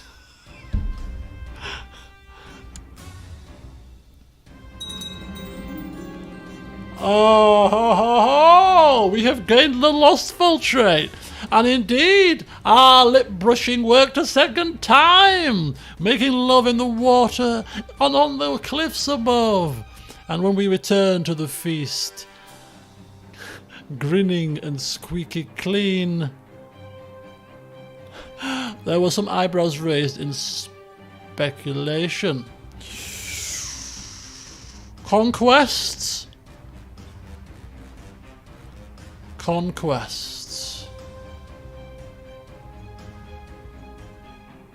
Love her and leave her. Conquests in the court of Renly, perhaps? Shall we try it? Use our seducing charm for political gain? Oh, come on, it's Game of Thrones. It's got to be done, hasn't it? It's got to be done. See you later, Cham. Thanks for joining us.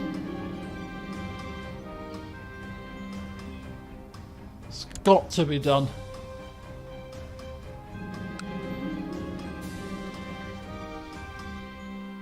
Oh, why bring me such boring news? I'm in the middle of important business. You can have multiple lovers at the same time. Oh. That's fine. A one-night stand. Maybe we'll go back to her. Play hard to get for now. The Treasurer of Amberley has presented to the court a list of damages caused by a weir built by the people of Logres Town on the river to your domain, which has caused a great loss of coin to the Treasury. An extra... No, we can bear the losses. It's fine. It's a long... 5 years worth of taxes. Oof. It's not going to take us 5 years to get 10 gold back, is it? Come on, let's be honest. Take us 1 year. Come on, we can bear the losses.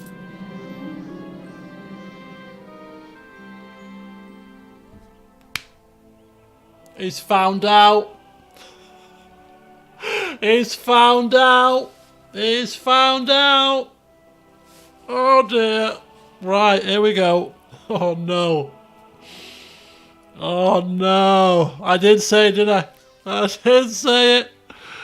So Barristan Selby has used his attendance of the feet. Why it brought it up in the... I bet it was sat there seething, wasn't it? Waiting for the precise moment to bring this up. Oh God. I'm just picturing the Chronicle now. To present a petition for justice before the court. He claims that Sir Morton Terry sullied his honour by having illicit relations with his wife behind his back and demands recompense for this slight. Oh no. Arrest Sir Morton. Sir Morton can pay recompense. Or clearly not guilty of these accusations. Now he is clearly guilty because we found it out too.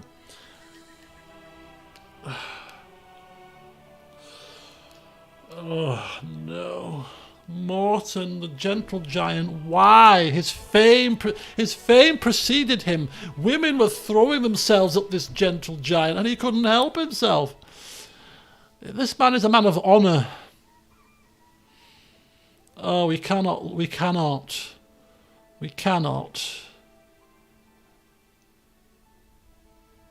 we cannot.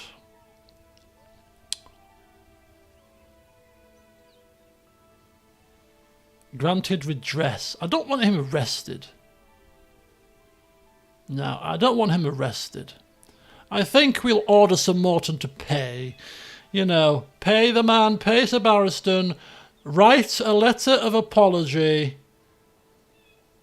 and let's brush this away, okay? You're both my bodyguards. I need you both to at least... right? Let's be adults about this.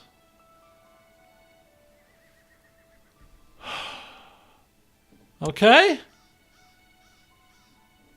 Morton? It's probably not going to stop him from doing it again, is it? Still a lover? Still a lover, Jesus. Okay. Sitting on the fence there. Clearly! You've got on the one hand, you've got two bodyguards. Gentle giant, hero of Tudtown, or whatever it was called, Tudbury, or whatever. Clearly a memorable hero. And, you know, you've got Tudbury Hall, and then you've got Sir Barristan Selby. Two very capable bodyguards there. You don't want to risk losing one. If you can smooth things over with a bit of neutrality, play the mediator and all that, why not give it a blast? Let's just hope that that's the end of the matter. I don't think it will be. Somehow. Right. So, how goeth the plot? Clearly not very well at this moment in time, so we shall see if we can sway the odds into our favour. Lady Shira of the Wend Water. How the devil are you? We need to invite her to my court, I think. Yes, or she has to be a vassal, and she's a liege, she's a ruler, so that's not going to happen. So we can't do it. We can't do it. We could try to sway her, because she's got a good opinion because we're a master seducer, right? So but mind you, if we were to give her a gift, she probably still wouldn't do it, because she... yeah, opinion will not be enough. Opinion will not be enough. Who's closest? Oh, what do we do? I think you might need to wait until you're not at a feast. No, I thought it said... No, it said something about rulers, didn't it?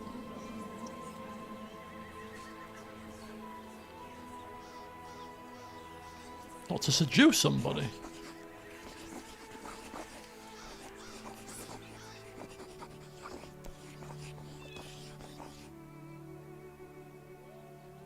No, nothing to do with feasts. No. To do with the fact that she's not a vassal. Or not in our court. Okay, which is fine. Right, it's now 10:30. I did say that I was going to end the stream at 10:30. So I think as a parting blow and a way to end the session, I think we will chance our arm at 73%. We ain't going to get any more plot backers here, by the looks of it.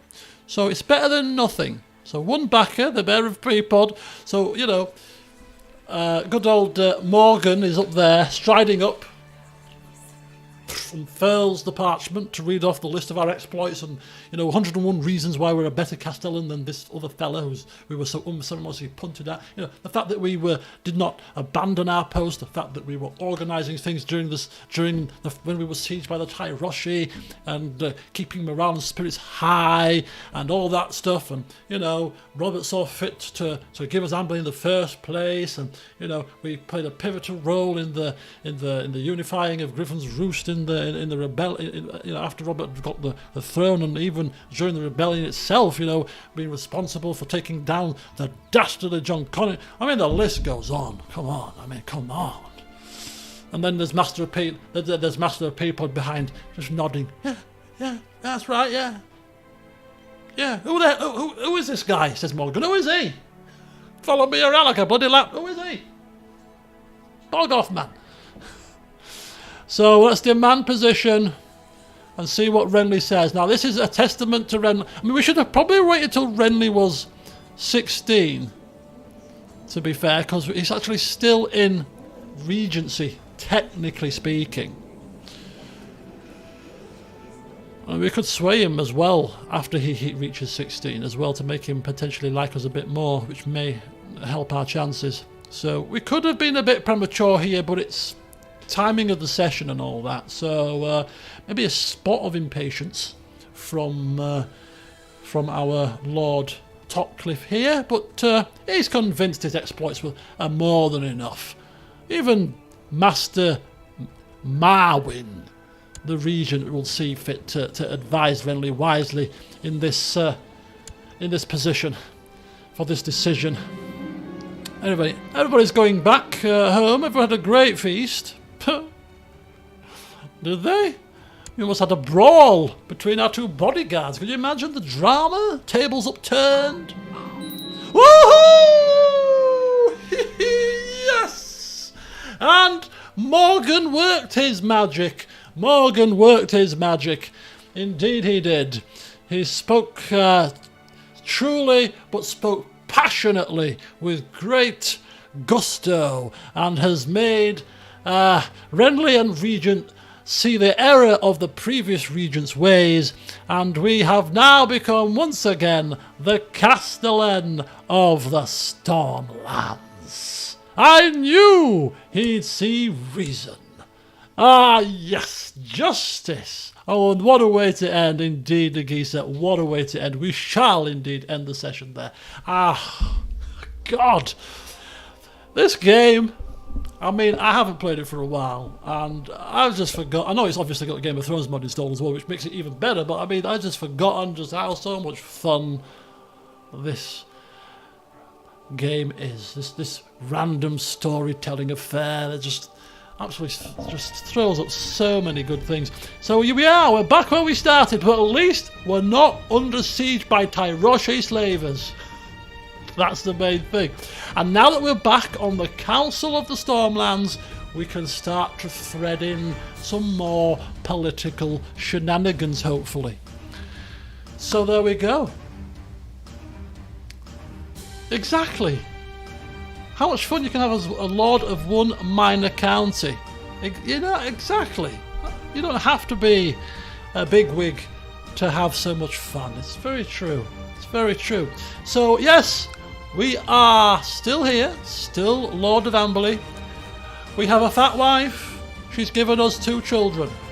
Both of them sickly, by the way, but nonetheless 2 boys. So, you know, we've had a bit of a good time with somebody else now, but we kicked her to the curb quite quickly. Kept it clean. Once and done. Keep your mouth stum, love, if you know what's good for you. I can't see it's been that nasty. It's just we're keeping it on the QT. Keeping it on the QT. Because you know she looks like she could do us some damage if she found out. So yeah, but yeah, we've got peace. Robert has got the whole of the kingdom under control. We managed to escape the Tyroshi slavers because we were sacked. Some might say, Ollie, right? Some might say that we were spared a potential grievous situation to be welcomed back in due course, but hey, no, clearly not. We forced our way back. So here we are back on the council. But now we need to turn our attentions to expanding our horizon.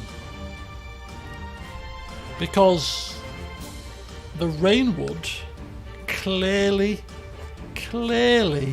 needs to be brought under our control. Clearly. Let me just check one decision very quickly. Yeah, offer to help liege with titles. If we'd have been his castellan when he'd have usurped the Griffin Roost title, we may have well been in a very fortuitous position, but we're not now because he's divvied his titles up already. But if ever he becomes overburdened as castellan, we can always offer to help with his titles. Not that we would do anything for personal gain, you'll understand, but we'll see. So one last major look then before we end the session. So in the north, as we found out, Rob, not the king in the north right now, but Rob, the Lord Paramount of the north, Eddard died in the Tower of Joy. He's ruling as a boy king. Maester Alyn is the regent right now, and Lord Harrison of the north is the heir. Harrison Stark, Marna Snow, Clement Snow, Marcella Flowers. What the hell's happening? Riverman Culture. Yes, he is. You are correct. Interesting. So that's the north for you. In the Vale, we've still got the handsome darling of the Vale, very much in the king's good graces. He is the regent and a commander. You know, he was related to John Arryn, so that's not too bad. He's fighting with Hoster Tully over one little poxy county, but hey ho, such is life. There is Hoster Tully. Where's Catelyn? Who's Catelyn married to now? Some random high lord. Oh dear. But yeah, he's at war with the Vale. He's 53. Tywin still in charge of the the Westerlands, rather. Currently at peace. Tywin's been very quiet in this playthrough. What's he doing? Highgarden now in control, controlled by Desmond Caswell, puppet king put on there by Robert after Mace Tyrell failed in his bid. Dawn has even come to heel. We've got Arianne Martell, now 16. Lovely little crown there, and there's a hatful of Targaryens down here in these lands too. Somewhere, hiding away. There's one, Rhaella. Just look for the white hair. There you go, Viserys. To name but two. And then of course we've got Renly, who's is about to come of age very soon. So there you go. And then of course, let's have a look at the king. Robert the Rake. Robert the Rake. He's now married to Queen Serena, who is a Lannister. He's got Samantha Waters and Prince Ormond of the Iron Throne. Ormond Baratheon, jet black hair. Yes. Oh, club-footed. Ah, the clubby king. We have a new ambition to pick, which we'll pick in the next session. So there we go. There we go, folks. We have... we've come through in one piece, and the good thing is we still have exactly the same council. No one's died, which means someone will die in the next session because I've cursed myself now. No one's died. We all know each other. We're all getting on well. Maybe with a handful of slight exception with our bodyguards, but nonetheless. So yeah, next session we'll see what it brings. But yeah, we really do have our eyes very much on the Rainwood. And of course, ensuring we do not lose our job again. Diligence is the key. Right, go forth, folks. End your day. Still quelling. Still quelling. Euron. Euron. Oh dear. Victarion, Eragon, Aaron, Robin, and Gormund. So yeah, it's still quelling. 67. Right, let me save it before I forget.